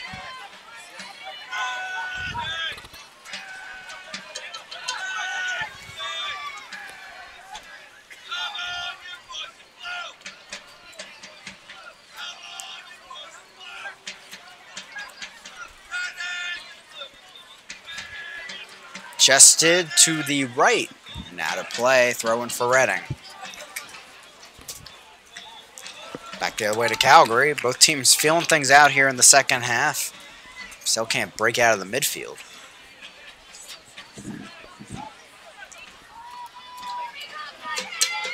Hey fans, when you have a chance, make your way down to the merchandise stand. We have limited edition Easter Conference Champion t-shirts on sale just for tonight. $10. Long throwing once again, going to come one of those line drives. Flicked on, coming in the chance. Musi couldn't get there in time, headed away out of the box by Malloy, but it stays up with the Calgary attack.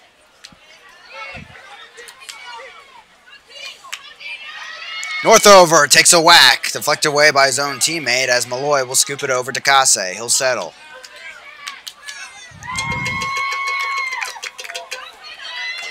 Musi. Patino. Ball sent over, deflected away by Conte. And that eventually rolls out of play for a corner kick going the way of the Foothills FC. Clearly right there, they found the open space on that attack, was able to get around Malloy, and then, of course, without Conte making that initial touch, that would have landed right at the feet and of a player for Calgary, and he would have gotten that on goal.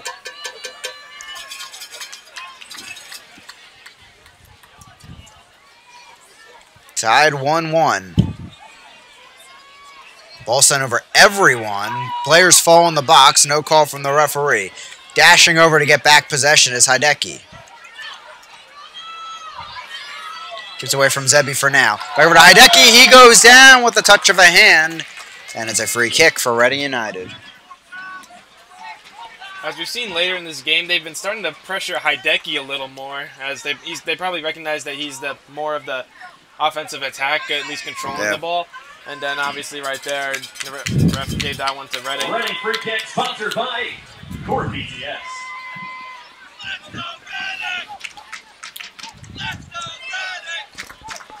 Swept back over to Strutz here in the 55th. Pierre Reedy getting set to come onto the field. Last few games, big sub in the second half on one of the wings. So it looks like Reading will be the first team to provide a substitution here today.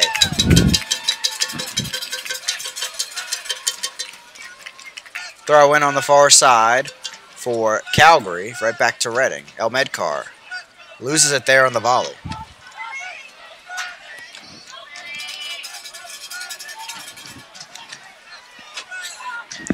Malloy. Looking downfield, he'll sweep it up there towards the left wing.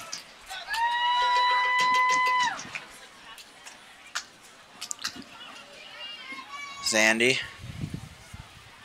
Back with it on the back heel. Bennett. Not finding much help. Calgary on the run. Accio. Patino loses it. Bennett coming over to help out Malloy. He goes down. Medcar ball over the top. Kase running in, but right on the edge of the box is the keeper, Carducci. It's a good run by Reading. It's trying to find Kase, but Carducci, of course, just right there to make the save. Game certainly slowing down a bit in the second half. Tactically, looks like both teams feeling each other out, trying to see find a more reactionary move to the other. Well, because, I mean, of course, because the one slightest mistake could make the difference and could cost one of these teams the match. As we mentioned, it'll be Pierre Reedy that comes on. Kase looks like his night is done after his shift, and he'll come off after some nice attacking runs from him. Pierre Reedy will fill in on the right wing spot. Entering in his place from Kutztown, number 18, Pierre Reedy. It's good that for Kase, who was able to get into this game, of course. They probably don't want to lose him, especially going later into this match, as he's already sitting on the yellow card. But now, of course, Pierre Reedy, who has been a big part of this playoff run, now comes on to at least help with the attack of Reading. 9th match here in 2018 for Reading United, logging 178 minutes. That tells you really makes his impact off the bench here in 2018. The Penn State midfielder will be playing alongside Aaron Malloy coming up this fall season.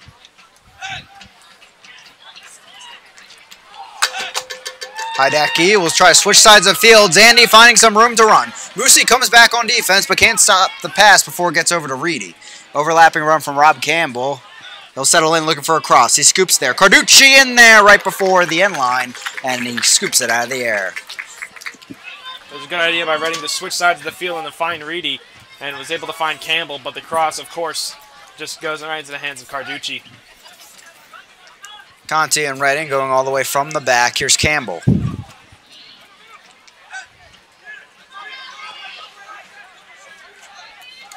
Zandy. All the way back to Conti. But misplay there and a big break for Calgary. They'll move immediately up the field with a throw-in. Conti, of course, has got to remember, you got to keep everything in front of you, and he's got to keep that one in play, especially in a throw-in near the offensive zone. Louisville defender loses it there. So the action will pause. Not sure what referee's taking a look at. Having a word with some players. And now it will come. Pasquati again will go for one of his signature long throw-ins. Bullet there into the box, headed on and out of play. Goal kick coming for Strutz at Reading United. 1-1 here in the 59th minute to recap. Musi and Malloy both getting goals in the first half via free kicks. Both of them, of course, brilliant free kicks, and then both of them coming off the crossbar. So, of course, Calgary Foothills making the statement in their first goal, but then, of course, Reading equalizing it right before halftime.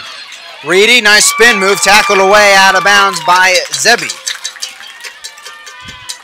Campbell will take the throw-in near the Reading bench, over to Hideki, covered by two Calgary players.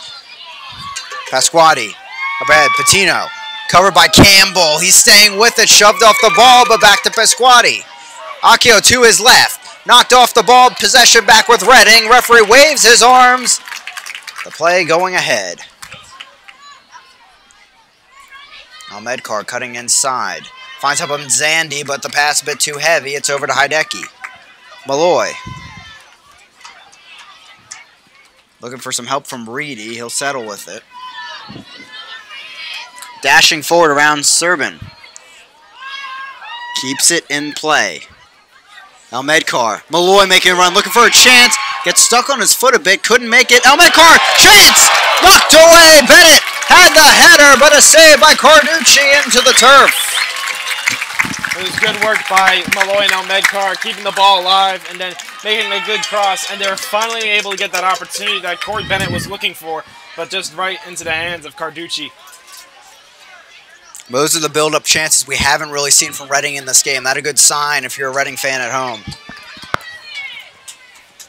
Back all the way to Kamal Miller. Well, especially since it took him that long to finally get to Corey Bennett. I mean, we're like an hour into this game. That's a good point. That long. Through ball there. There's Corey Bennett again in the box. Takes a chance. Big save by Carducci. Corner kick, Reading United. As the keeper moves to his left side and saves off a bullet. Pretty good shot by Bennett. And there's a good shot trying to get it near the near post. Just needs to get it to the top right corner if he wants to get that in. But at least they get a corner out of this one. McCartney allowing this build-up to come with the fans. Taking his time to take this corner kick here in the 61st. Big moment for Reading United here. Hideki coming ahead for the short kick. McCartney has to settle in for this cross. Sends it over to the back post. Knocked out of the box by Calgary. Player goes down. Ball out of play, and not sure if that's a throw-in or a foul. But bringing down the player was Kamal Miller. He's on a yellow card. Not sure if that's yellow card worthy. We'll see, though, in the referee's eyes if it is. As the Calgary players, of course, going to swarm there. Any team would.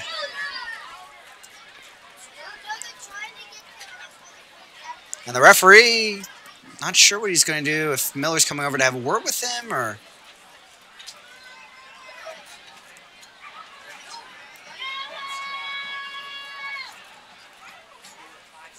No card has been issued yet. He's just having a word with the Captain Malloy and Kamal Miller. There wasn't huge contact there. And he essentially said no more there from Kamal Miller. That a huge break. Keep that in your heads there, your memory. 63rd minute. Could have been a yellow card and sent off there. A big break for Reading United. Yeah, I think the ref just told him this is your last chance. And pretty much saying if there's any more fouls out of him, he'll probably give him that one more card. But, of course, Calgary wanted something out of there. You can make the argument, too. Breakaway player, he comes up from behind.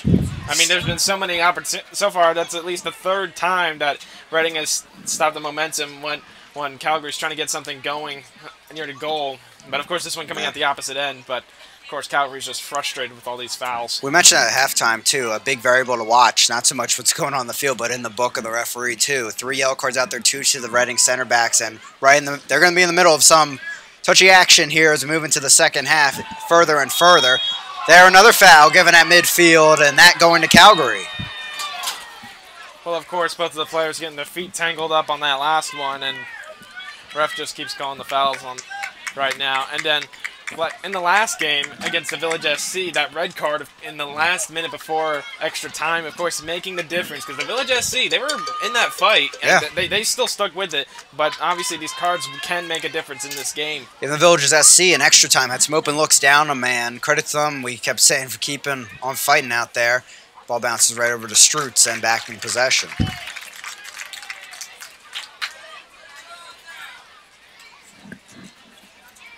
Now, after all that, Reading starting from the back here in the 64th minute. 1-1 tie game, just like at halftime.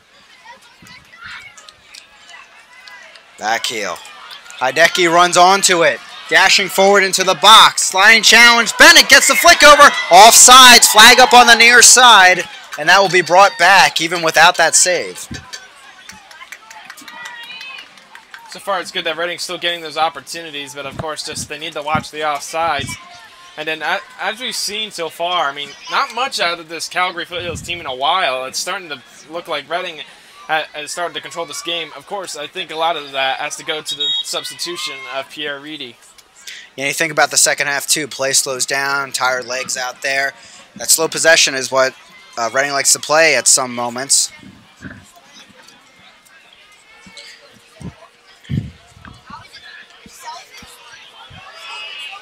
Back with Calgary. Serbin. Zebi. Back over to Wheeldon, and he'll send it all the way to Carducci.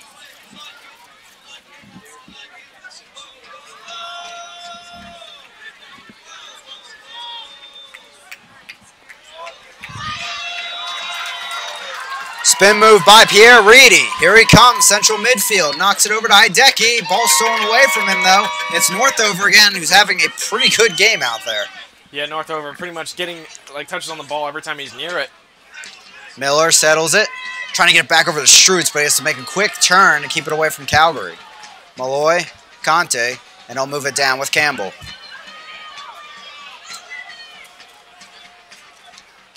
Akio providing pressure.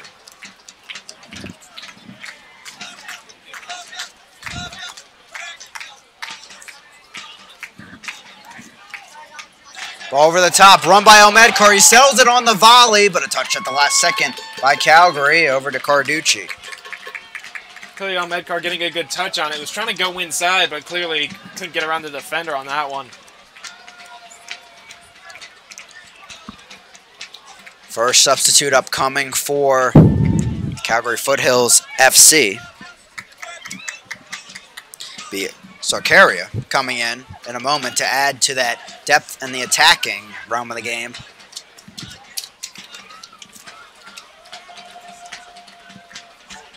Native of Edmonton, logging over 460 minutes this PDL season.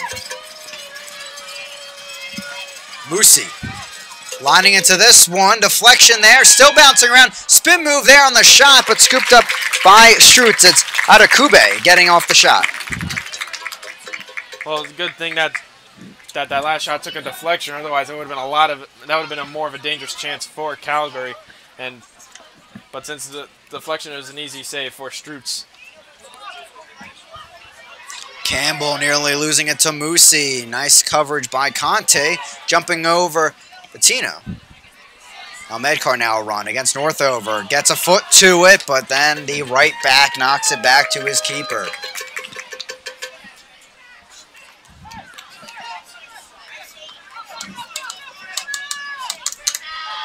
Challenge to be had and a free kick given by the referee. It was Zabi drawing it from Reedy.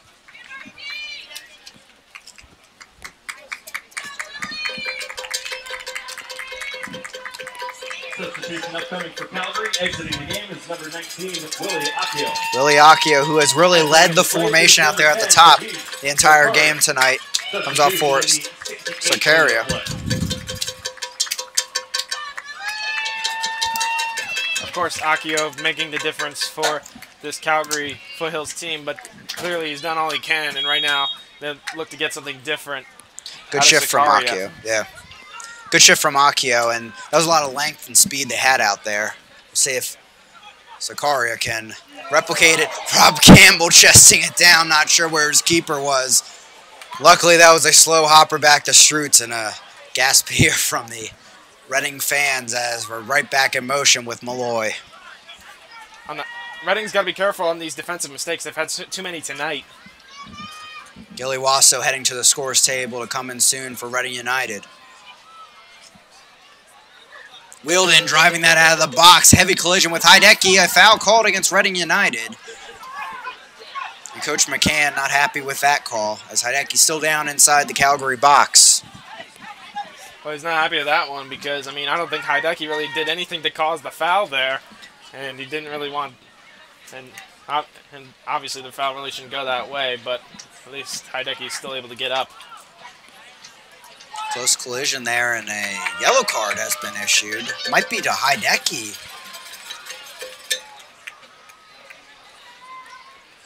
A yellow card has been assessed for Reading United's number 10. Tonight, another yellow card coming out for Reading United. Yeah, the cards really coming out tonight against Reading. They've really got to be careful on these fouls. So far, it's like at least 5 players that almost have yellow cards. All really heavy collisions, too. That's Hideki's second of this 2018 PDL season.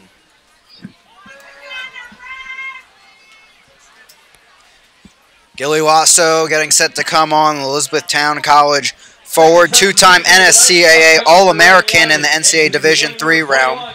35 goals in his Elizabethtown College career, and a big-time sub for Reading United these past 2 seasons. Almedkar off, Wasso on. Almedkar, he's done well this season, and he's done well in this game so far.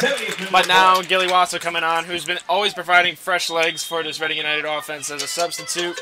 And right now, as we've seen so far with Reedy, the subs have definitely made a difference in this game. 2-0 in the 77th minute of play. Wielden will take it forward. 71st minute of action. 1-1 here in this PDL final. Malloy settles it around Patino. Almost giving it up immediately, but a challenge in the end by Conti. Hideki back on the midfield. Reedy making a run through ball. Serbin will get there in time. Back to Carducci. He's in trouble, though. Scoop it downfield. Collision from behind on Moosey, and Campbell gives the foul.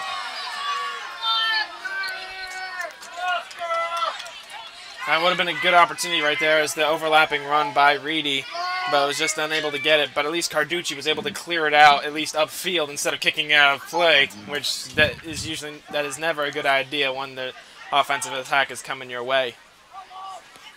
Patino scoops it in the air. No one making the run, though. This will be what would have been a Reading goal kick. Instead, Strutt's going to keep the momentum going out there for Reading.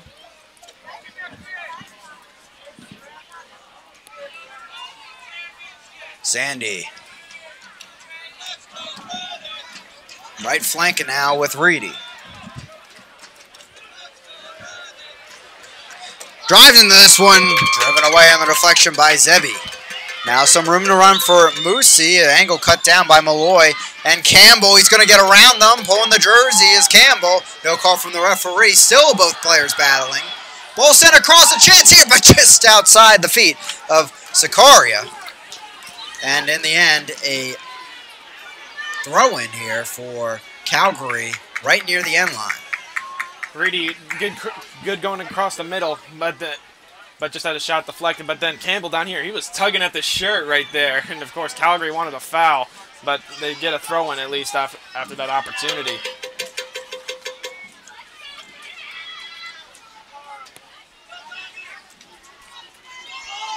Bullet of a line drive on that. Deflected out of the box. Hideki losing it. Going down, and that will draw the whistle of the referee. Hideki's on a yellow card, but the free kick coming just outside the box. Hideki watching himself here.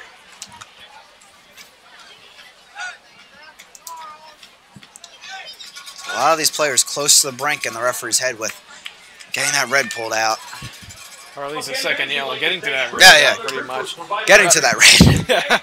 Either way, it's a free kick here for Calgary. We've gotten plenty of close opportunities of goal kicks. Of free kicks right outside the box. And thankfully for Reading United, they've at least another card to some of these players who already are on the card haven't come yet. And hopefully they won't come for them. But now Calgary at least get a chance to get something into this game. 74th minute, 1-1. Ball sent in, and that a line drive right over the crossbar. Goal kick coming for Strutz. Looking for some help finding a ball, and here comes one. It was a good free kick right there, just a little too high and too far past the net. But at least got Calgary back into this game, who've at least been they've been pretty asleep this second half so far. Definitely. It's been a slower pace for sure, back and forth, up and down the field in the first half. Now slowing down more tactically for both sides. Ball somehow stays in play there on the line. Wasso rushing forward, finding some room on the outside. He's into the final third. Ball still in play, deflected. And a goal kick there given to Calgary.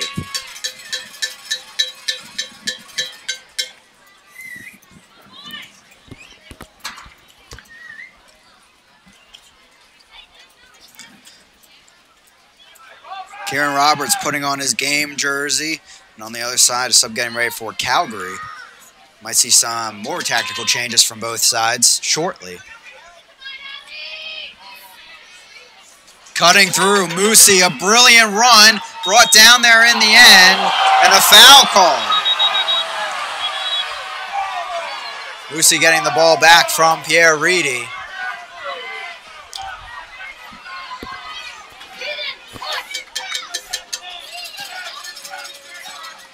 Give a lot of credit to Moosey right there. I mean, he was able still to run through and get through all of that. But on that last one, the ref probably saw something, but it almost looked like Moosey may have tripped on his own foot as his foot was dragging right behind him. Credit to him squeezing through those two defenders, yeah. But if you see any trip up from the attacking player in that situation, you're going to give a foul if you're the referee. And yeah, he having a word with Conte there saying, watch yourself, you're on a yellow card. Patino will stand over the ball, sending it in there. Dangerous one into the box, headed down, but scooped away in the end by Campbell. Bennett trying to do it himself there, but Wielden will stop him and head it downfield. Campbell just trying to get this out of danger. stays in play. Reedy trying to settle. Patino and he battling. Still Reading, can't get back to it. Patino. Over to Zebi. He goes down. Malloy gets the deflection. Hideki.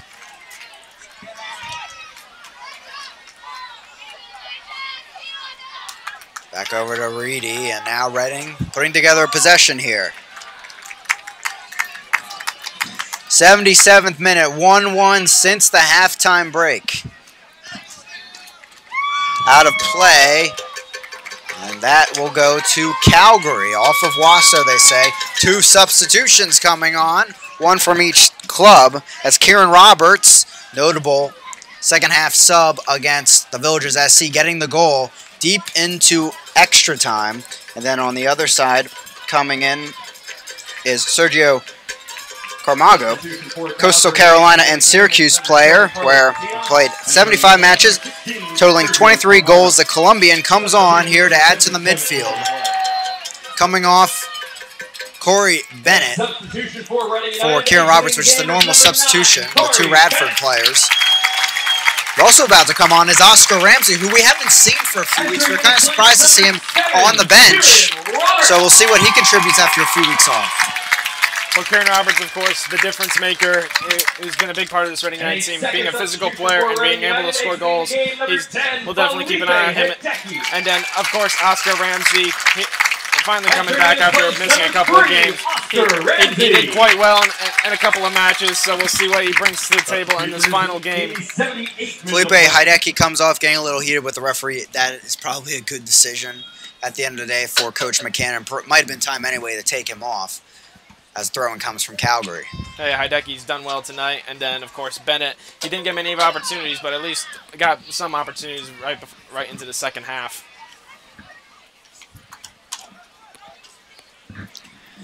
78th minute now. Both teams getting a chunk of subs in there. Steel on top, 3-0. Michi Galino with the goal in the 85th minute of play. Wasso. Roberts give and go back to Wasso. Driving forward, deflected out of play, throw-in near the final third for Reading United AC.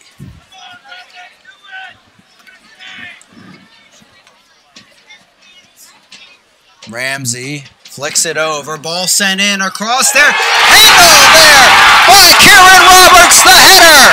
Pass, Carducci, 2-1, he strikes again. As we've said, Kieran Roberts, the difference maker here for Reading United. Coming on, that cross coming right to him, gets the good head on it, and now it's giving Reading the lead as we come down to the final 12 minutes of this game. A bit of magic from the Big South attacking player of the year out of Radford University. 2 goals in 2 matches here in the semifinal and final of the PDL. And this place is rocking here. Reading up 2-1, and Calgary now looking for that equalizer. This place is definitely rocking, and it's going to be a lot of tension for the next 12 minutes. Should be a fun 12 minutes, but a fantastic match. But Reading had the next strike. Reading United goal scored in the 79th minute of play.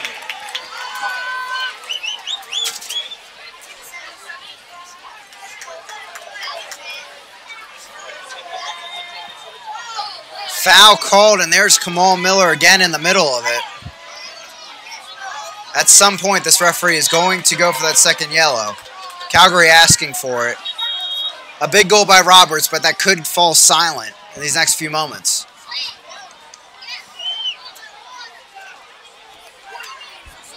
There it is. A second yellow to Kamal Miller,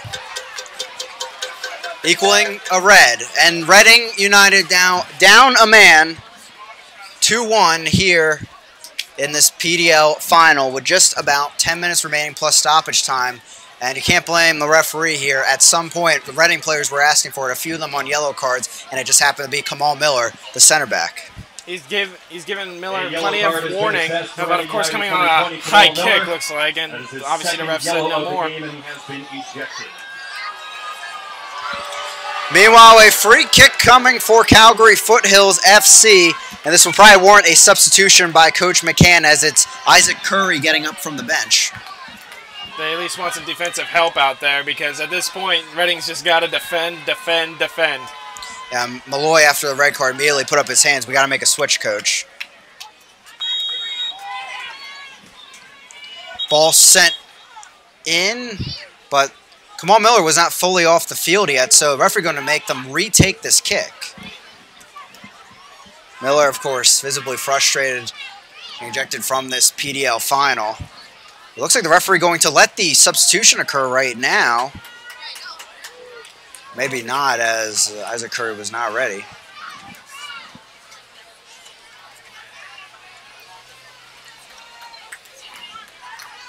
The bigger question is, who does Coach McCann take off?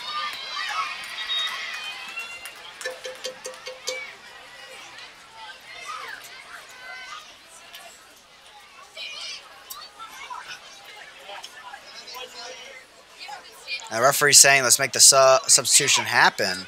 And it's Gilly Wasso coming off, who just came into the game. Early shift for him, helping out with that goal. Getting Reading up 2-1. And it's Isaac Curry coming on. Unfortunately for Gilly Wasso, his night done early, but a needed substitution for Reading.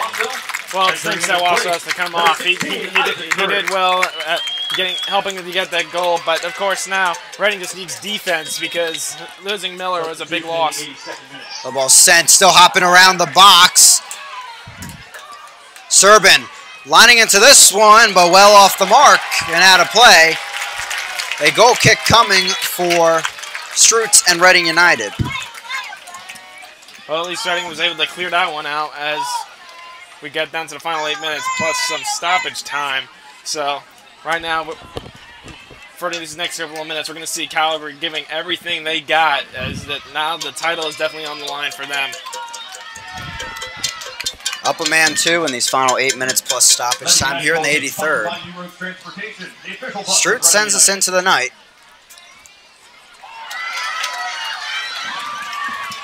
Settled over on by Ramsey. We'll see how Reading attacks their possession game, being down a man. They're going to take it through the back again. Curry filled into that left center back role as he sends it over back to Strutz.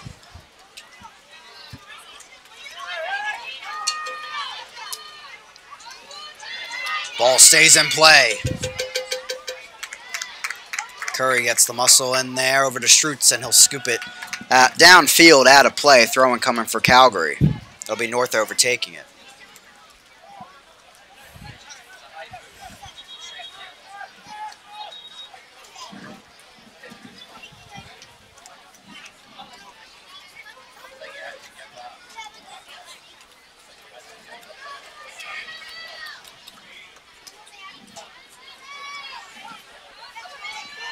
They're sending a long one, deflected away by Conti. We'll send again. So many Calgary bodies there in the box. They couldn't find a touch. Here comes a volley into the back of the net. Calgary strikes back. We're back even here in the 85th, and it's the defender turning it on in the offensive end, Dominic Sauter. The equalizer here on the road. Well, clearly coming off of that throw-in, and then Calgary just keeping it alive in the box, and then able to volley it over everyone, and of course Strutz just gets it right passed over his head, and of course the 10 men being the difference in this game so far. But it brings Calgary back into this game as we come down to the final 5 minutes. Malloy and Zandy putting their applause here, trying to get their crowd back going, the morale back going on the field. Reading down a man here, and Calgary fighting back, equalizing it 2-2. Calgary goal scored by number 4. Malloy ball over the top, trying to find Reedy. Out of play, though, ruled by the assistant referee. It's a goal kick coming for Carducci.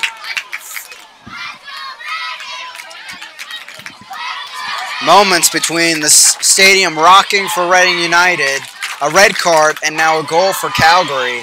Things turning around for the Calgary Foothills FC.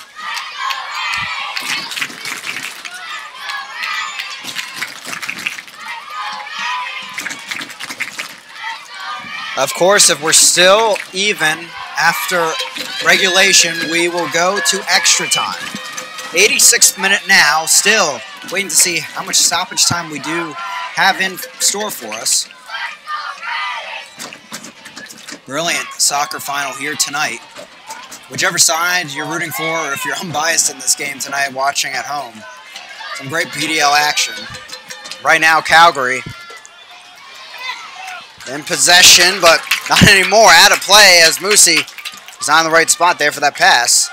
Throw in coming for Campbell.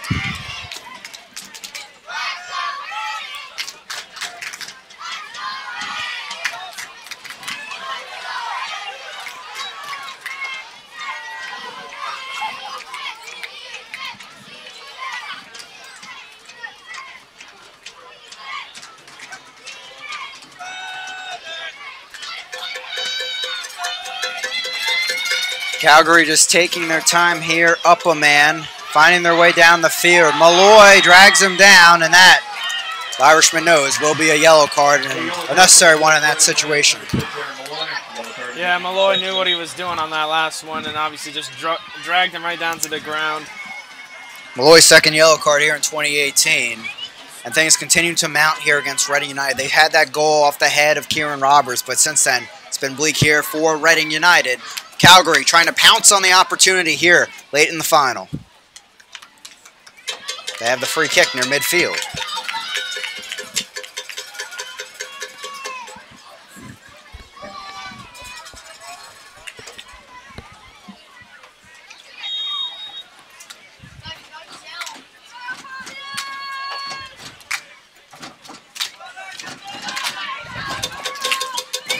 Ball over the top. Great run for Calgary, but scooped up in the end by Strutz. 88th minute now. 2-2. Conte back to his keeper. He has to scoop that quickly away.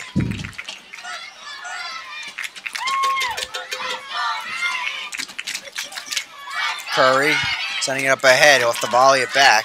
Sandy, the header up ahead. Northover takes him down. And a card issued to the right back. As Sandy goes down, free kick coming at midfield.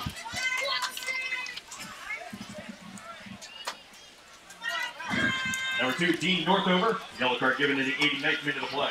Third yellow card for Northover this PDL season. As Andy's still down for Reading United. Looked like Northover may have blindsided him, as Zandy did not see that coming. And of course the crowd getting back into it after that yellow card came out. But even though Reading's down 10 men, this game is still tied, and anything can happen in these final minutes. Well, we saw it right here in the stadium last week. The Villages SC, they arguably got the better chances overall in that extra time period. And it was Reading coming out on top. So we'll see what happens here being down a man. As Andy looks like dealing with some cramping there on the far side. And they'll bring on the trainer. Yeah, they're probably waiting to not bring on the trainer, but of course now they have to because he just obviously can't get up. Now we'll pause in the action here in the 90th minute, waiting on stoppage time.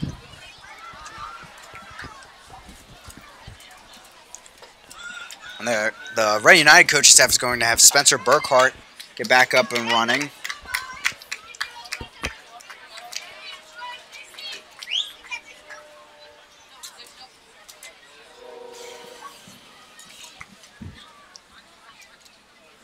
And if Zandy can't continue that, big loss too for Reading United. Yeah, it's a big part of this offense and passing game for Reading United.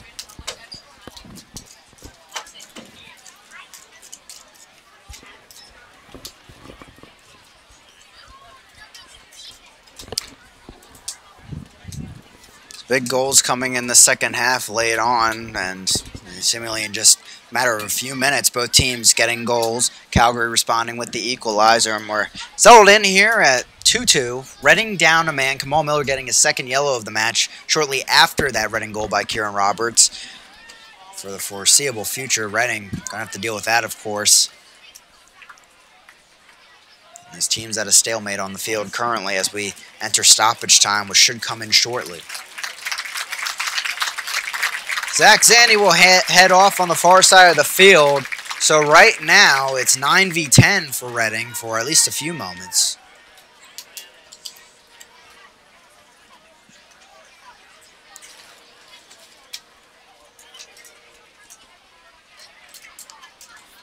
And that's the trouble, too. If they have any injuries after Spencer Burkhart comes in. Even more problems here as we're still in regulation, stoppage time. Ball sent in, running in his read. He heads it down, and coming all the way over is Oscar Ramsey. He can't find the touch. Out of play, and it's a throw-in for Calgary. 6 minutes of stoppage time coming. A good chunk left here in this regulation period. Tied at 2 in this PDL final. It's a good free kick up there, trying to find Reedy. And then, of course, Ramsey running into the box. It was a good opportunity. It was just one step shy of getting something on goal.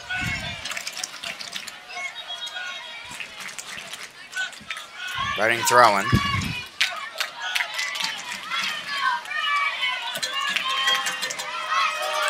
Back to Curry. Looking for some help, almost intercepted. Conte trying to get it out of there. Ball out of play. And it's a Calgary throw-in on the near side. Serbin looking to take it. Conte has had a struggling game all game long. Has just felt the pressure and hasn't kicked the ball into the right spot so far. That was a storyline heading into this game. We knew the speed would test this Reading United back line the entire match, and it has. Kamal Miller out of the game now with 2 yellow cards. Of course, Conte with a yellow card of his own. Ball sent in. Players collide and the ball falls free. Out of play. It's a goal kick coming for Strutz.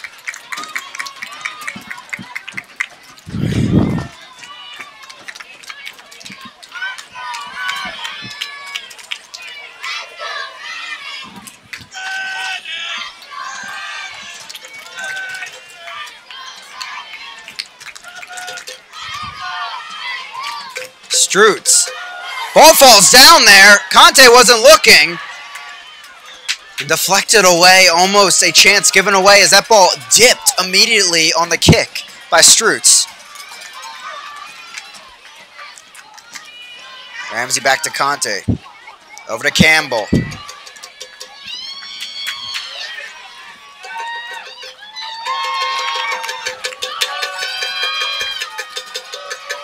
Squatty driving inside, going around players. He's still got the speed, but the tackle comes from Conte. Back with Calgary. Zebi, ball up ahead. Stayed in play with Serbin. Cross coming. Chested down by Ramsey. Malloy driving downfield. Threw ball up ahead. Reedy after it. But it's Calgary to it first. The goal scorer, Zator, getting the touch over to his keeper.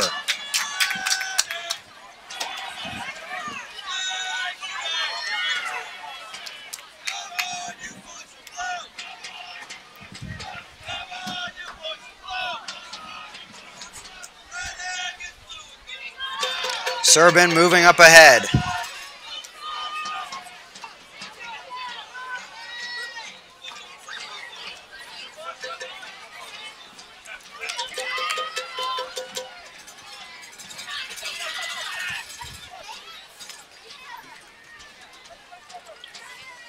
Wielden, Sador, exchange some passes.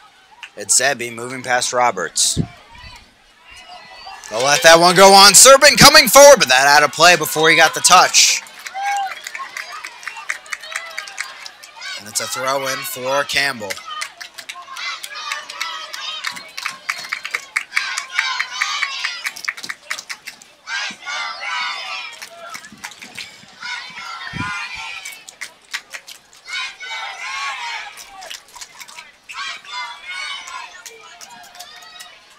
Sandy gets a touch.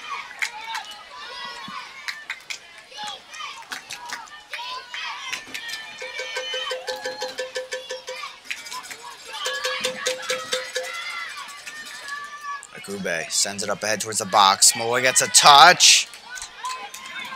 And it's back to midfield. Reading sort of bunkering in here, trying to find their way to extra time. Ball sent over a low one and into the arms of Strutz. It was Carmago getting the shot there, the Colombian putting it right at the keeper.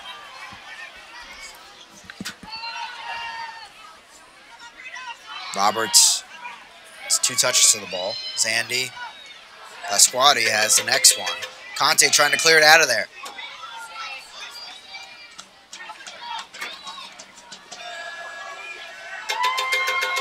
Here comes Calgary. Flicked back over, but too much for Pasquati. Malloy. Roberts slid into after the play. Free kick coming.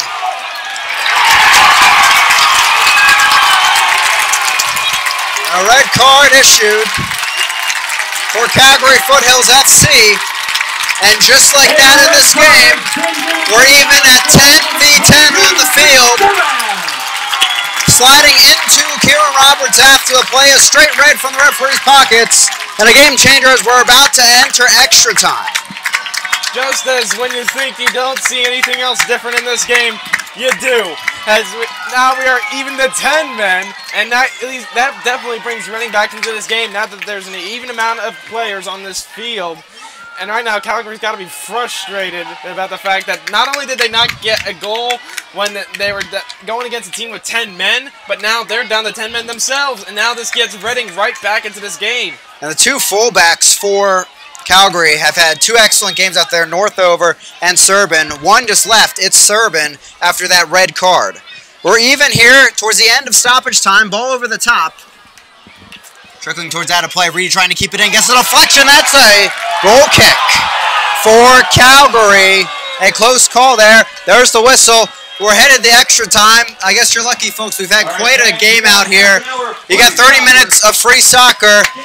We'll take a short break here on the USL PD channel here on YouTube, and we'll be right back with you. 2-2, 30 minutes of extra soccer coming. We play 10 on 10 soccer for 30 minutes.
Welcome back into Gursky Stadium. Quite a PDL final we've had. 2 red cards shown, 4 goals overall, And befitting it, we're headed to extra time. 30 minutes extra of soccer, no matter what here. Not golden goal. And, of course, if it stays tied, we head to PKs afterwards. Both teams now down a man. If you weren't with us here on the USL PDL YouTube channel, just before the break, a sliding challenge well after the ball left the foot of Kieran Roberts. Serbin is off, the left back for Calgary Foothills FC. We didn't really have enough time to see how they'll adjust to that. We will now, of course. Reading United, second yellow card coming to Kamal Miller during the second half, too. So, a lot going on, of course, here with you at Gursky Stadium for the 2018 USL PDL Final. I'm Chris Bukovic, alongside me, Noah Pegler. Can't ask for much more if you're a soccer fan out there. If you're a Reading or Calgary fan, you're at the edge of your seat, obviously. Well, I mean, after Miller gets the red card, I mean, for Reading, you get the lead, and then you just, like, feel devastated, especially after Calgary was able to tie it up. But then now, going into this extra time, now that Calgary got that red card, it brings Reading back into this game, especially this crowd that is here tonight. Yeah. These next 30 minutes are going to be crazy. And like this game, this is an exciting title game, and both of these teams are going at it till the end. So we have two substitutions to start this extra time period. We have Wielden coming off for Calgary. Coming on for the away side will be number 24, Joel Waterman, the midfielder out of British Columbia. For Reading United AC, we have Spencer Burkhart coming onto the field in place of Zach Sandy, who did go down with some cramping in that second half. Not too surprising to see that. A like-for-like switch there with Burkhart. Well, Burkhart has gotten his moments this season, so far the subs have paid off for Reading, but losing Zandy is a big loss for Reading. Ball to play, and it will be a throw-in coming for Reading United AAC. Reading moving right to left on the field in front of us on your screens. Calgary Foothills FC moving from left to right. For this first extra time period, of course, they'll switch in 15 minutes.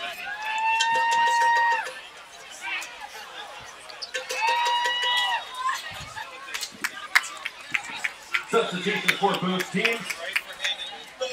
Exiting the game for Calgary is number 20, Jonathan Wielden. Entering in his place, number 24, Joel Waterman. So Wielden was one of those center back positions for Calgary out on the field. Waterman there, more of a defensive midfielder coming on. Fill-in has played 1,100 minutes total in 2018 for Calgary Foothills FC.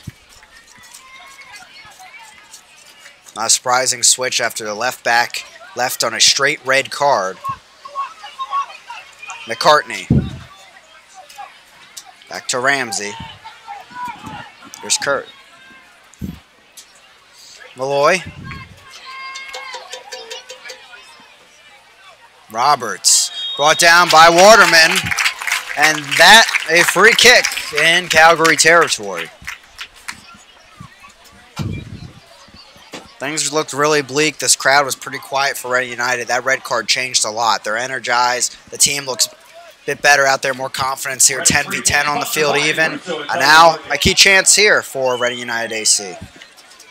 Yeah, it was a good thing that they didn't give up during those last couple of minutes when they were playing of 10 men. But now they're now even with the amount of men on this field. And now here's a chance for them to get into this game. Malloy goes the short route to Ramsey. He'll get back to it. The Penn State midfielder moving up ahead. Left side McCartney, the left back. Malloy back to McCartney. Sends it across, but right behind Kieran Roberts. Swept away in the end by Zotter.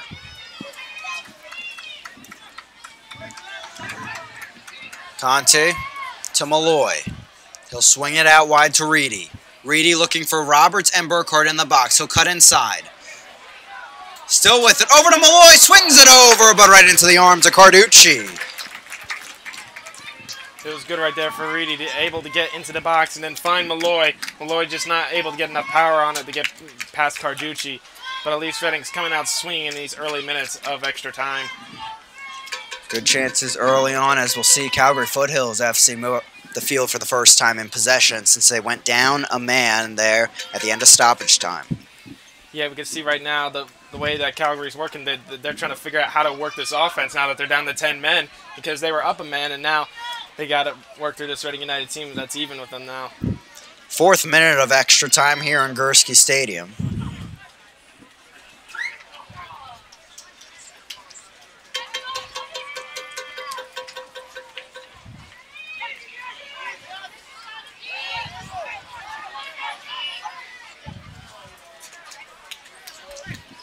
Northover will send it back to Waterman.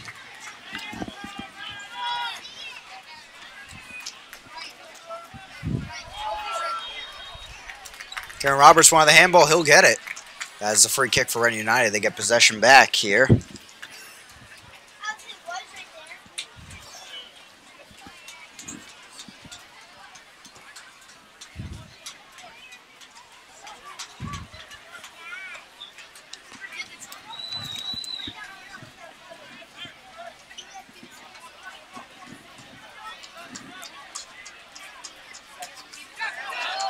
Ball given away by Burkhart. One back by Curry. It's over to Campbell on the far side. Malloy up ahead, stolen away. The Foothills FC making a charge. Ball over the top, headed up in the end by Pasquati, but out of play for a goal kick. Streets will have it upcoming. 5th minute of extra time now, 2-2 still.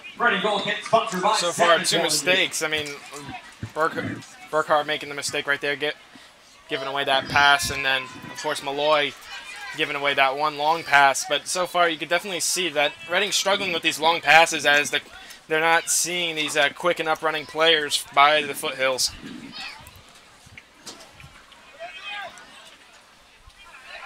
Ball gets away from Waterman. Northover trying to help out his fellow defender. It's up in the air. McCartney gets the header. Kieran Roberts trying to settle it. But it's back with Calgary. Curry can't get rid of it. Now Conte wins it back. All the way to Streets.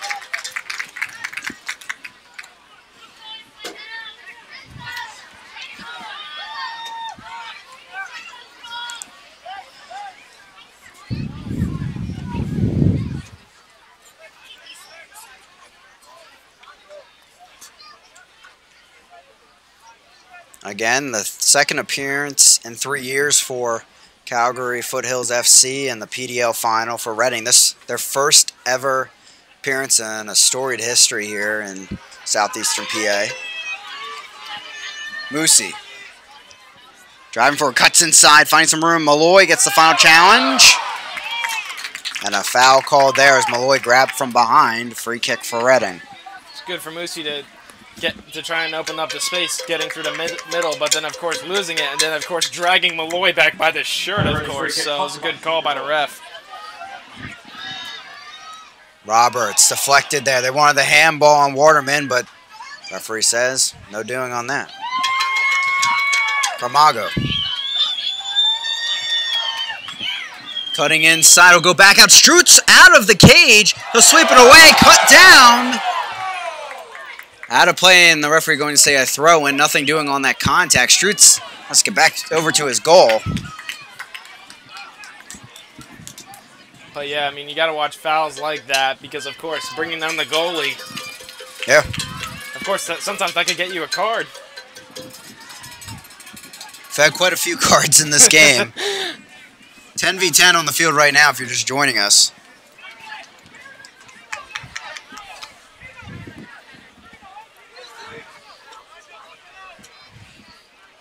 Ball sent in, a dangerous hop right into the arms of Strutz. 8th minute of extra time, still knotted up at 2.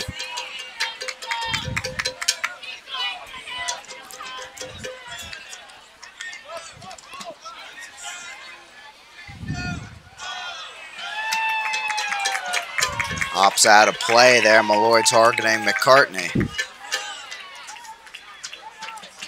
Right now, Malloy's starting to lose his touch on his passes and may need to start making a few closer passes because that's the second straight time that he's made a mistake on those long passes.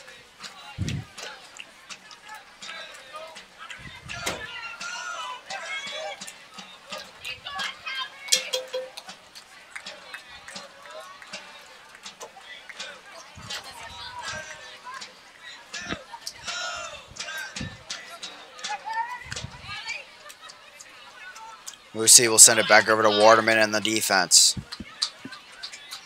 Back with it. Forward looking ahead, finding some room to drive into it. Space cut off immediately by Ramsey. 9th minute of extra time, driven away. Malloy comes onto the ball, but a swing and a miss by the Irishman. Ball sent ahead into the box. A chance here. Sent over by Northover. Cleared away. Nearly off the line. It's Rob Campbell getting the stop. Out of play for a Calgary throw-in on the near side. Northover, of course, has been a big part of this game. Every time he's near the ball, he gets right onto it. But then on that last one, McCartney just came a little too far out front, opening up the space for him. Another signature throw-in coming from Pasquati.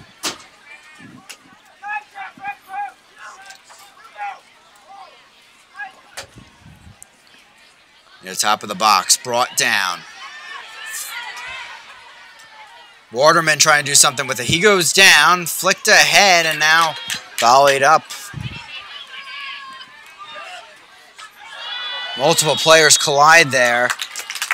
And sandwiched in the middle, I believe, was Burkhart, who's still down in between those Calgary players holding his back. Yeah, but, I mean, one guy went up at him pretty high, going up for the ball, and then, of course, one guy right below him, and then definitely got hurt a bit on that last one. Hopefully he's still all right and good to go. Yeah, Malloy helps him up. He'll be jogging downfield. Good to see. Running free kick, sponsored by Newcastle Lawn and Landscape.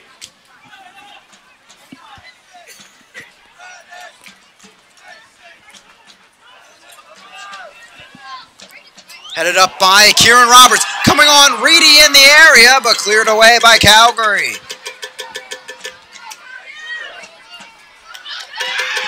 Camargo making a run downfield. Calgary feeling something here. But a stop by Campbell as he's dragged from behind. Roberts trying to settle it upfield. We'll get to the deflection, eventually out of play for a running throw-in near midfield.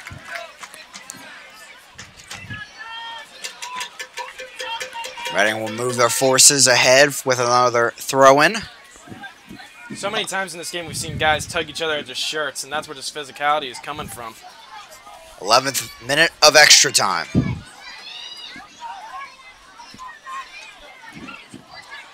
Ball sent ahead into the box, looking to put it across. Deflected away. Corner kick, Reading United. Reading United corner, sponsored by PJ Wilhelm.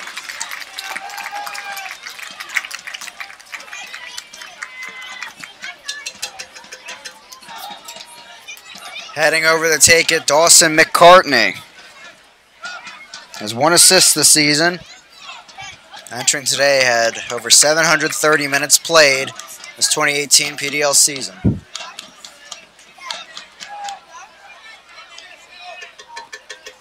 Headed by Northover, out of play. Malloy immediately over there to take the throw-in.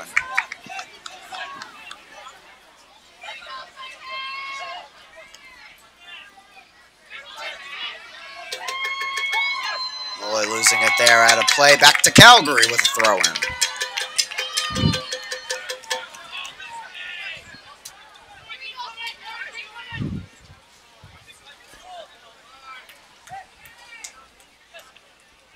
Waterman looking downfield. He'll move it to the left flank.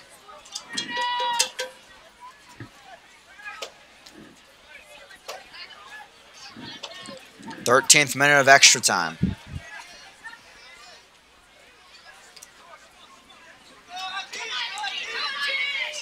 Back here over to Pasquati. Trying to find some room. He's brought down. Ball will trickle to the far side. Driven across, knocked down inside the box. Miscommunication there as Malloy and Reading United get it back. Burkhart up across, but Roberts not making a run. So we'll go back to Waterman and the Calgary defense. Yeah, right there you can see a lack of communication as two players almost collide trying to get to that ball. And obviously you don't want to make mistakes like that when you get a goal, when you get an opportunity. It looked like they were trying to do a thing where you leave it for the one guy to fake out the opponent, but didn't work out. Out of play for a Reading throw-in.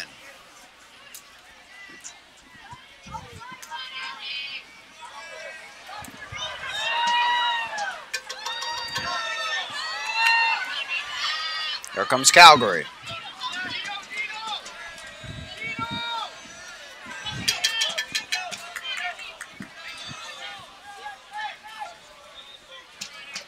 Cut off, intercepted by Ramsey.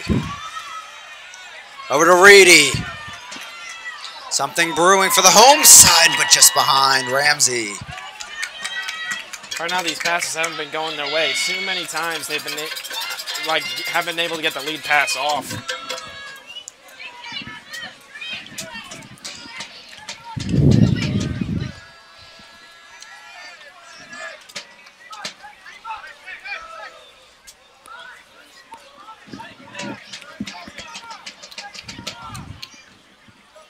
About to be into the 15th minute of extra time, nearing that halfway break for another 15 minutes.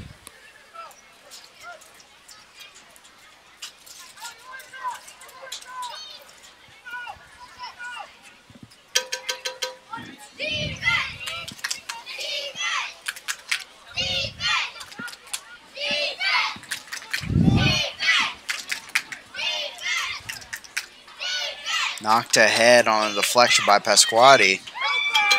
Stays in play. Curry trying to get it out of there. They'll lose it.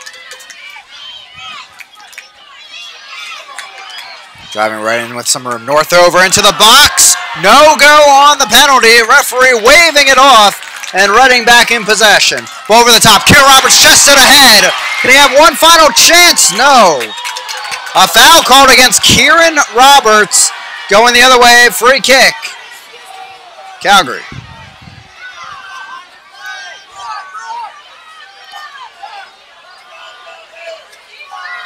Could have been a good opportunity right there for Roberts, of course, finding the space. But he was unable to get it, and thankfully the ref didn't give him a card on that last foul as Roberts was pretty ticked. Yeah, we've seen a couple yellow cards already for dissent here today. 2-2 as we head into the second period of extra time. Let's keep it right here since it should only be 1 or 2 minutes here before they come back on. You can see it out there. Tired legs, slowing down, but still great soccer, of course. As we've seen so far, I mean, Reading was doing good in the first part of this extra time, but now Calgary's starting to find its way into this game, and they've been close too. And of course, that last opportunity with Northover going down in the box, and the ref just saying play on, that could have been a penalty and another dangerous foul by Reading United. Yeah, that a big call to look back on in this build-up, a potential red card as the ref. Fourth official out there encouraging the players to get back out onto the field. Coach McCann giving one last pep talk to Reading United AC. If anybody scores in these final 15 minutes, it's going to be who has the most gas, of course. A lot of players out there, heavy legs. Looks like Kieran Roberts eager to make some runs, though, for Reading. And the speed's still there for Calgary. No, Calgary, they've been finally able to get back into this game after they went down to man two. But, of course, yeah, Reading's got to be a little exhausted. I mean, we've seen it probably a little bit in Malloy, who's gotten plenty of opportunities, but has been unable to get any of his passes going. But we still got 15 more minutes, or otherwise we're going to penalties. Yeah, 2 words probably neither team wants to hear, penalty kicks. They would love to just decide it out on the field here of play, but 15 minutes, as you mentioned, will decide things here in the second period of extra time. Without a game clock available for us for this extra time period, we will be giving you more time updates here in the second period of extra time. Calgary Foothills FC will start with possession.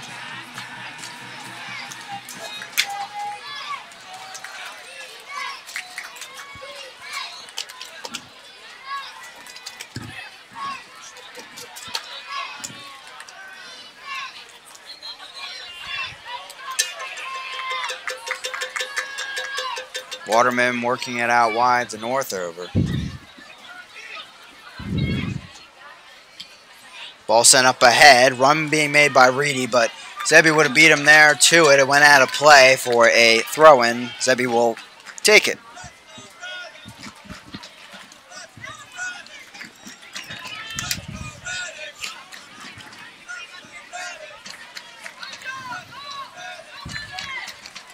Northover. Waterman. Back over to Sedor. Malloy steals it away. He goes down, grabbing back of one of his ankles as he lunged forward. Kieran Roberts couldn't get there.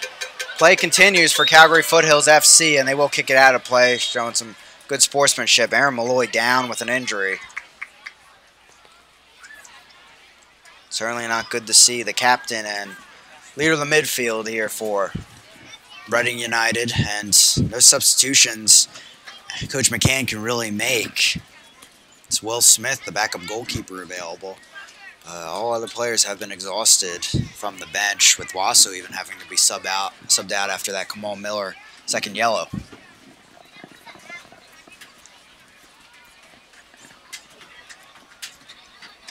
Yeah, it's got to be frustrating right now that Malloy, he's down, and right now Reading fans are really hoping that he can still continue.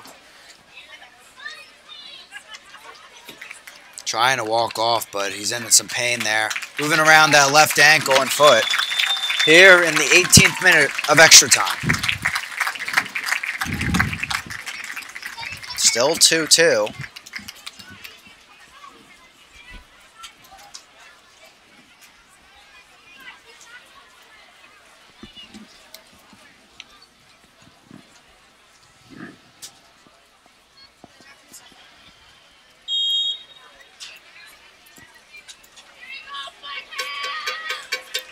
And Malloy's going to go right back out there.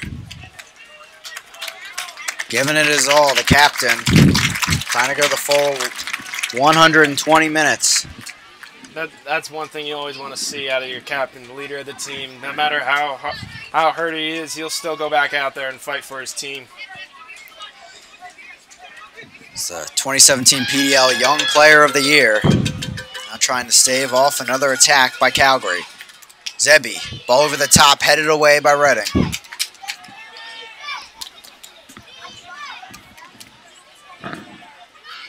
Wilson and Moosey into the box. Trying to get back to it, headed away by Rob Campbell.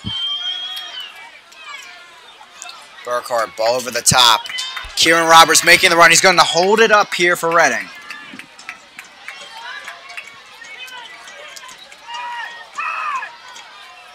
Deflected and going back to Calgary.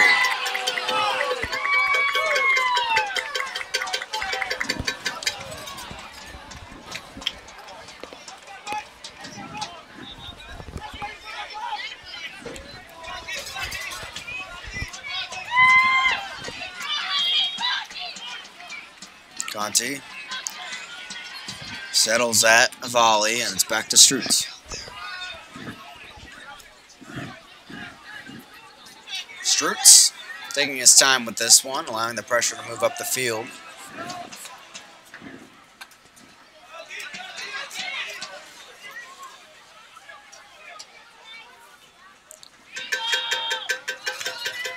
And Calgary moving it through the back. 20th minute of extra time, 10 more to go here in Gursky Stadium in this 2018 PDL final. 2-2.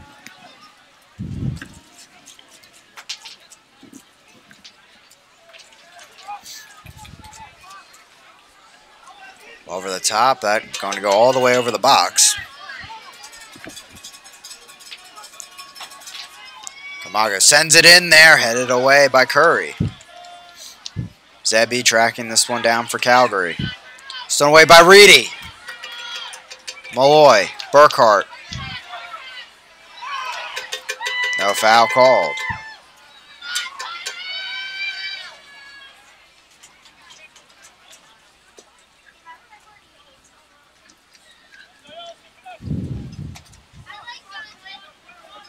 Ball sent over a long drive. Knocked away by Curry, it looks like, and Reading United back down the other way. Reedy goes down there on the challenge. Free kick coming. Zebi, there, the culprit on the play. Had another opportunity you see right there. Reedy being dragged down as he's trying to get something going. And it's good that the ref called it, but now Reedy is, of course, down with a leg injury of his own. And the exhaustion settling in for a lot of these players, taking that extra few moments to get up on their feet.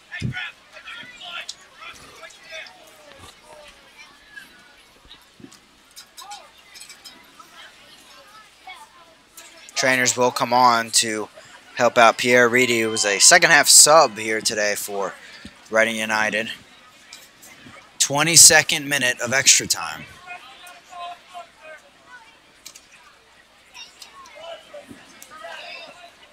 Brief water break for the players on both sides.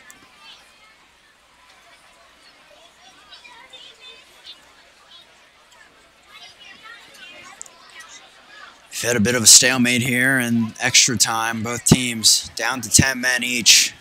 Definitely look exhausted out there, battling up and down. It was a pretty high-paced game in that first half. Slowed down in the second half, but you could tell those quick movements and transition attacks in the first half had their toll. Well, right now, yeah, definitely coming out swinging for both these teams early on, but now both these teams are just exhausted, especially Reading, who's definitely dealt with the physicality of this game. And we'll see how, hopefully, if Pierre Reedy can still continue in this game. That's the issue, is there no more subs available other than a goalkeeping sub for Reading United. So if any players get injured from here on out, I don't really have any options. The same, of course, one more sub from the midfield, potentially for Calgary Foothills FC, along with their goalkeeping sub, Ben Press. Reedy back on his feet, but has a noticeable limp there. See if he can make it back on.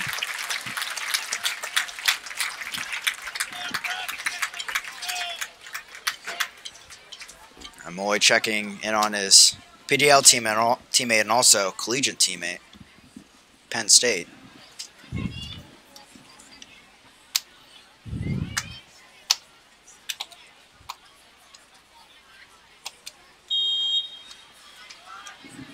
And the way it's looking, Reedy might be done here.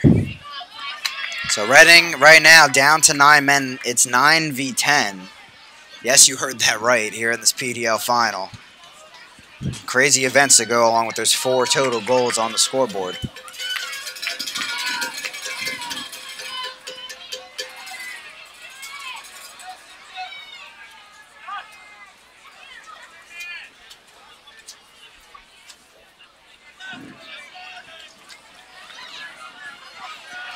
Roberts tried a little flick over to Burkhardt. They'll lose it back to Calgary. Calgary some momentum here. An injury to Reading United as Reedy comes off the field. Now Calgary, like they were for the second half, for about 10 minutes, they're up a man.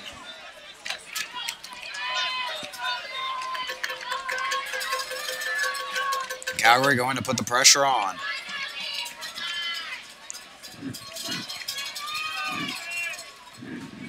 Ball sent in, deflected away, and it's a corner kick here late for Calgary Foothills FC. 25th minute of extra time.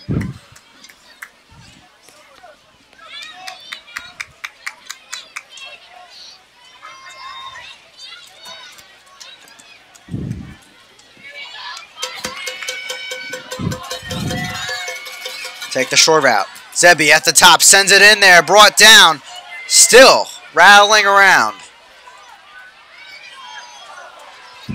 Ball sent across, headed up and over everyone in the box. Oscar Ramsey chased after it. But out of play, throwing coming for Calgary Foothills FC, and it will be Pasquati looking to send it deep, deep into the box.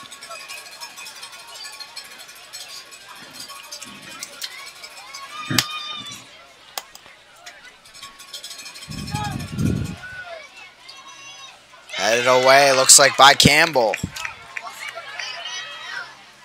Another volley. Pasquati back to the top of the box. Headed away. Burkhardt down to Roberts. Campbell.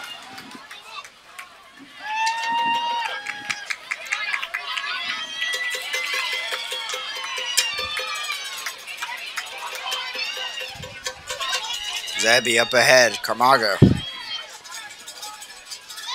Ball sent in, headed away by Conte.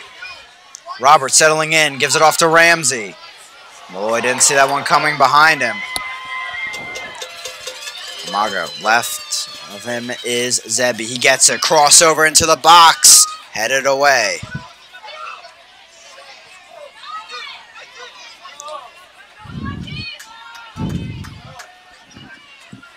27th minute of extra time. Curry back with it. Loses it. Players go down in the box, but a free kick awarded to Reading United AC, and they'll get out of the situation. Substitution coming on for Calgary Foothills FC. That's their last field player coming on from the roster. It's Tofa Fakunal.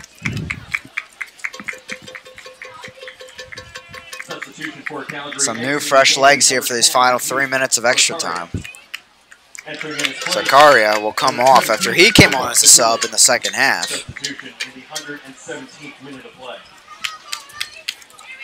Of course, right now, Calgary trying to get anything as we come down to the final minutes of extra time. As Zakaria, of course, was the forward, and then now it looks like they'll move up Musi to try and get something going. Roberts goes down there. Referee waves it off.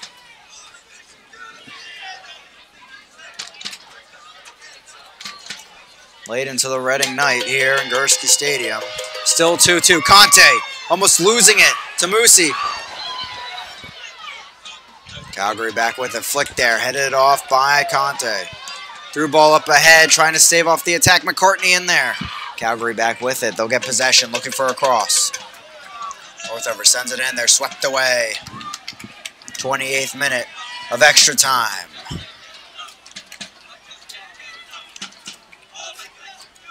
Crossed in. Here looking for the chance. In the back of the net. Calgary Foothills FC find the answer.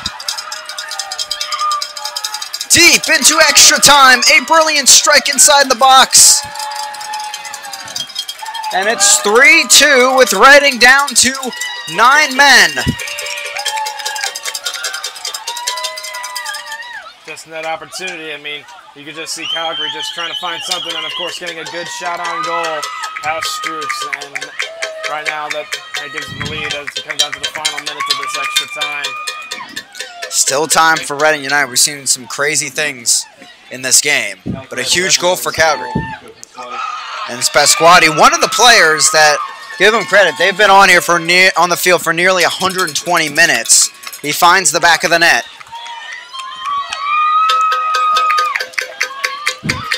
And things looking bright for Calgary and their contingent here of foot soldiers coming all the way to Reading, Pennsylvania.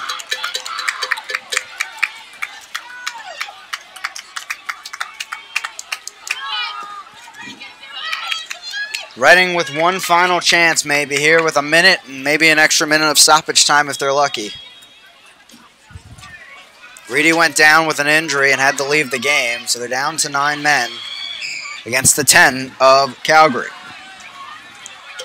Clear back the other way. Conte knocks it down. Malloy back. Campbell trying to keep possession. Back downfield by Conte.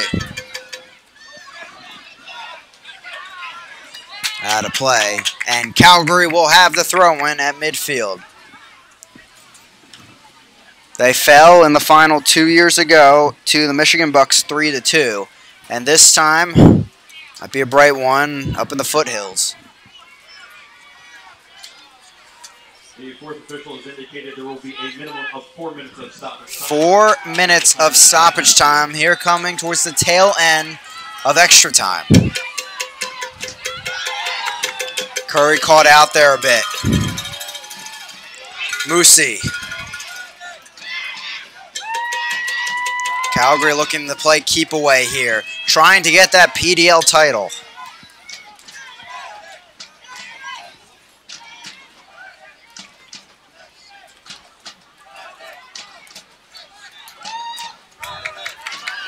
They retain possession. Ramsey misses that chance.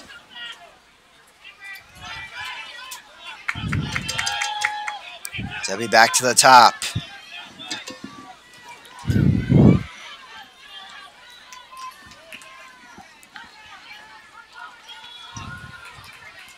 Zebi wide open on the near side. Malloy can't get the chance there. Curry back over. Can Calgary find another and seal it? It's Moosey! Make it a 4th tonight for Calgary. Towards the end of extra time. And all but ensures a PDL title coming back to the Foothills tonight. Well, in that last opportunity, just finding the open space, especially since this Reading team's down to 9 men. There's only so much that this Reading team can do, and now Calgary just opening up the floodgates of how it goes. They've been attacking all night on that transition, their speed, and they get another here late on. Moosey make it a 2nd for him in this PDL final. He scored the first one all the way back early in that first half. That puts him at 8 total this season in the PDL. Calgary coming all the way down from the southwest of Canada down to Reading, Pennsylvania. Looks like they're headed home with the PDL championship. Strutz will come up to take this free kick.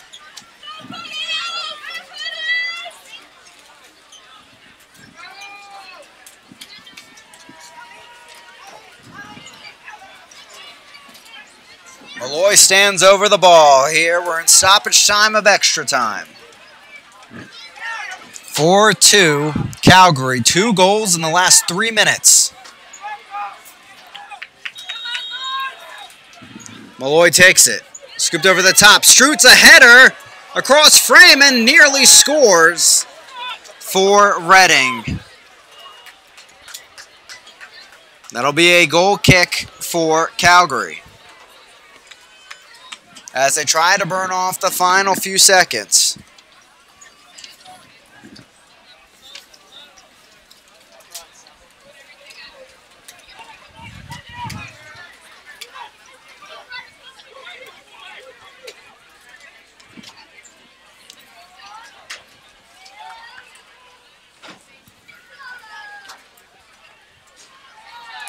Out of play, whistle blown on the foul, and it's a free kick.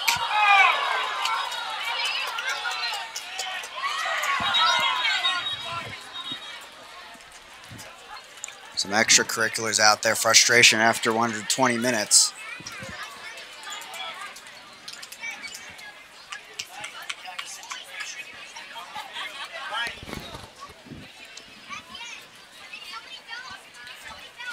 A 4-2 lead for Calgary.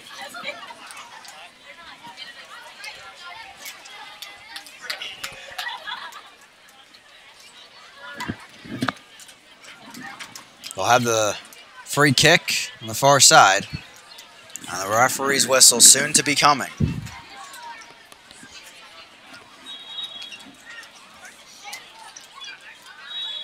And there it is. Calgary Foothills FC are your 2018 USL PDL champions. They'll be singing in the Foothills tonight. They win a title after falling in the championship in 2016. They're taking the trophy home, back across the border. Got to give a lot of credit to this Calgary Foothills team.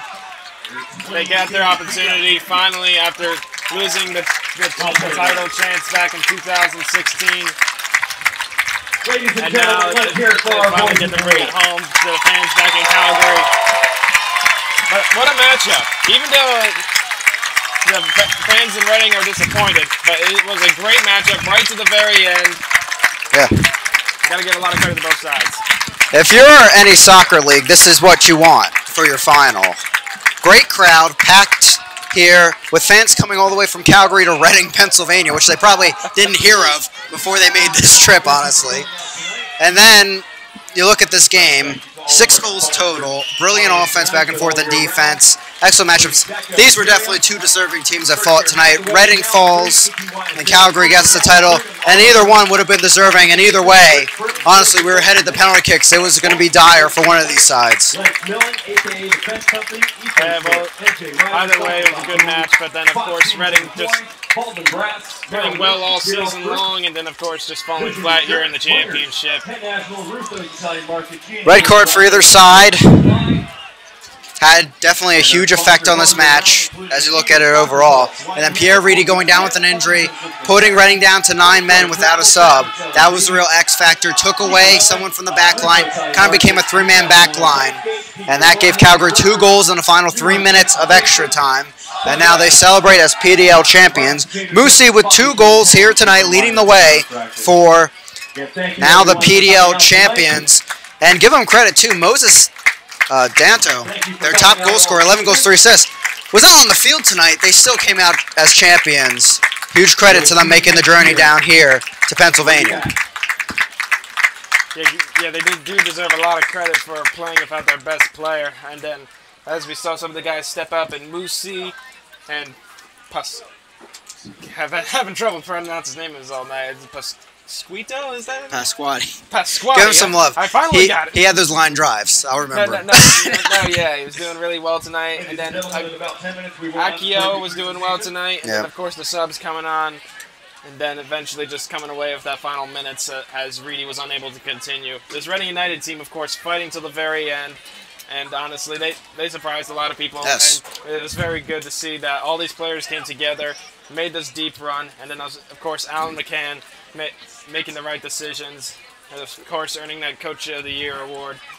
But, of course, you got to win every game. And, of course, sometimes you lose some big ones. And this one will for Reading United. Just 1 loss in 2018 for both these teams. It happens to be a loss for Reading United in the PDL Championship that proved to be theirs. Huge moment for Calgary Foothills FC. Stay with us. We'll be giving you coverage of the entire post-match ceremony here. We'll get to lift the cup, and also both teams will be recognized. Good show of sportsmanship, too. Calgary stopping their celebration, come over, shake the hands of Reading United AC. Brilliant run for them, though. You were mentioning it, Reading, winning the Mid-Atlantic Division in a tough year with a lot of great skilled teams out there in the division, and then taking the Eastern Conference crown against their rivals, New York Red Bulls U23 squad, and then making it all the way to the final. There's Tommy Wielden Jr. He'll head off to coach Calvary FC. He's in his 4th season here with the Foothills FC squad, and definitely his last match with them will be one to remember. Yeah, it's always good to see no matter who's part of your team, but the fact that it's your final match and you get right out on top like some of the great athletes of our sports today. So a lot of credit goes to this Calgary Foothills team who finally get their chance after losing the title just a few years ago. Yes. Heartbreaking fashion, too. They lost that game by 1 goal, 3-2. They win this one in extra time, 4-2.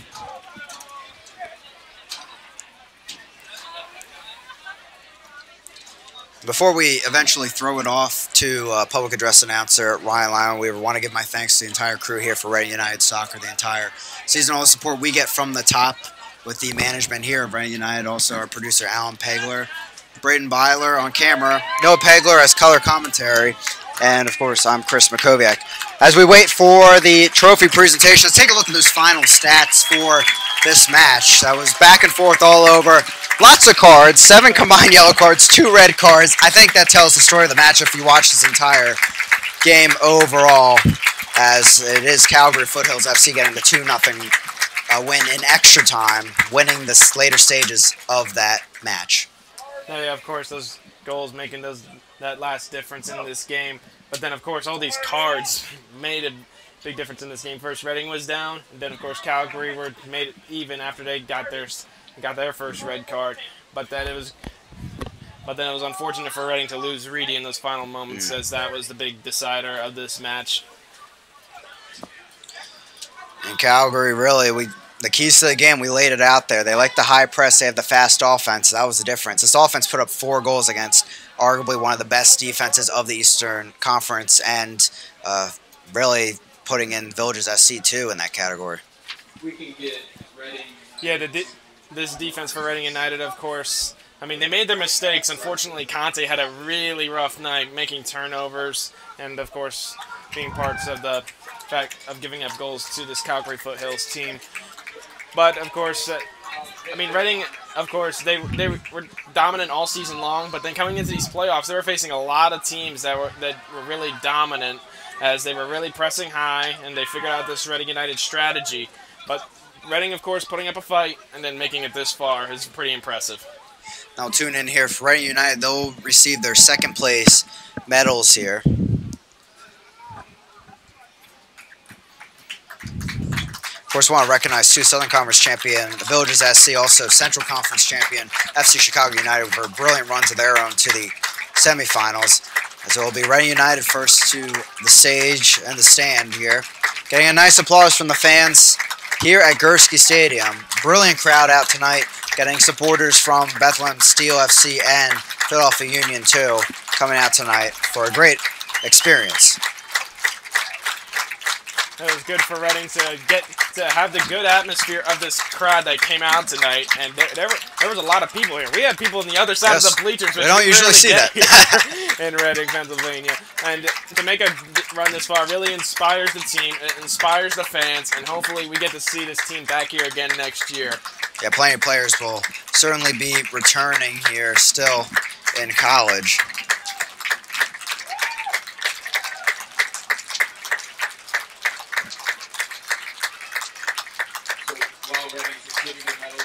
A big thank you to all the fans that came out. Really gave it a great atmosphere in this championship game. And once again, just give it up for Reading United. Eastern Conference champions and Mid-Atlantic Division champions and PDL finalists, Reading United AC here in 2018. And fans, make sure after the PDL season that you follow these players, because many of these players are going to be making a step up into the professional game, whether that's in USL, MLS, or leagues across the world. But this is a very talented group, and just keep following them through their journey, and they appreciate your support.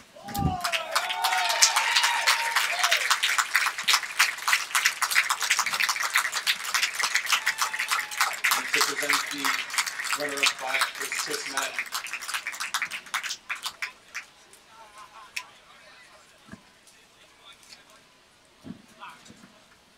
One more round of applause for the host team, Reading United.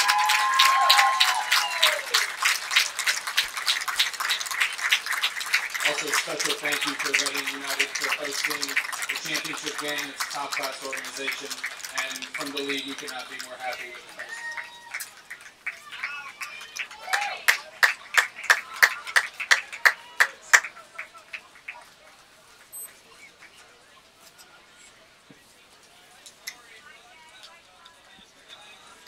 Now Calgary Foothills FC getting set to make their walk for their medals and to lift the cup. And now we'd like to welcome onto the stage the 2018 PDL champions, Calgary Foothills FC.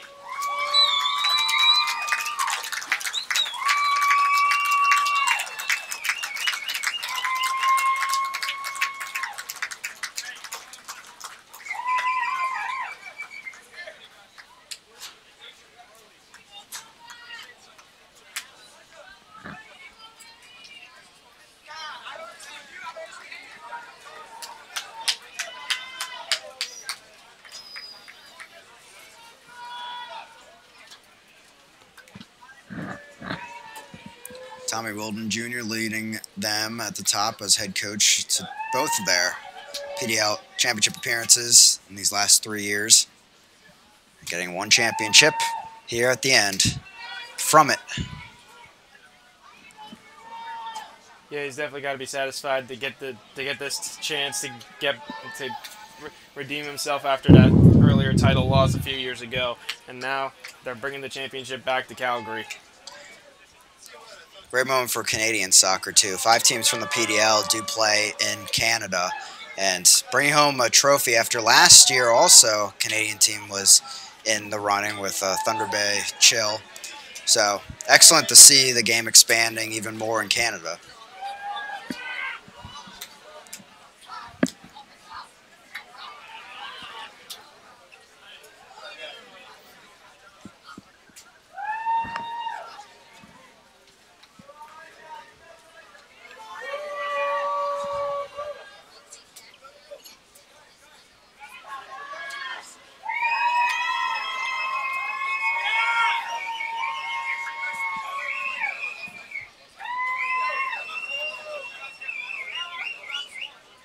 before we get to the lifting of the PDL trophy, we'd like to present the MVP of this championship game, who is somebody who had the eventual game winner, the third goal, the crucial goal in this match, and that is Nico Pasquale.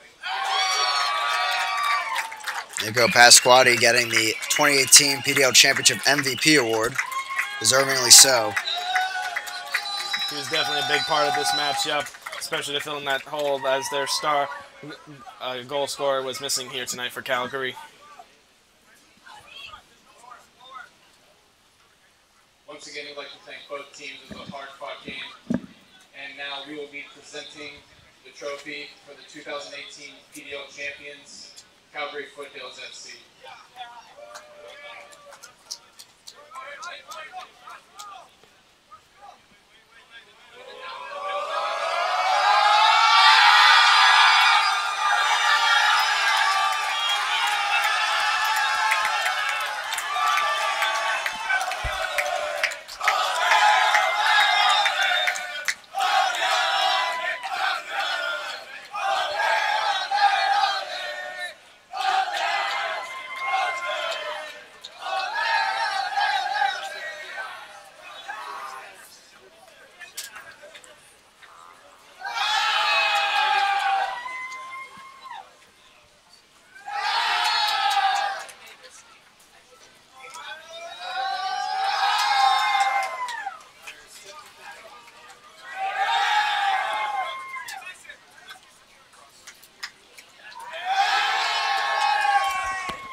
Calgary Foothills FC, your 2018 PDL champions.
Again, the 2018 PDL champions, Calgary Foothills FC. I'd like to thank everyone that did tune in tonight throughout those 120 minutes of game time for a fantastic 4-2 game between these two squads and really lived up to the hype of this PDL final. Of course, thanks to all the fans all season I've watched on Reading United YouTube channel. For the entire crew, Braden Byler, camera operator, our producer, Alan Pegler, alongside me, Noah Pegler, our color commentator. I'm Chris Makoviak. Have a great night, everyone, and congratulations once again to Calgary Foothills FC on their first title in PDL play.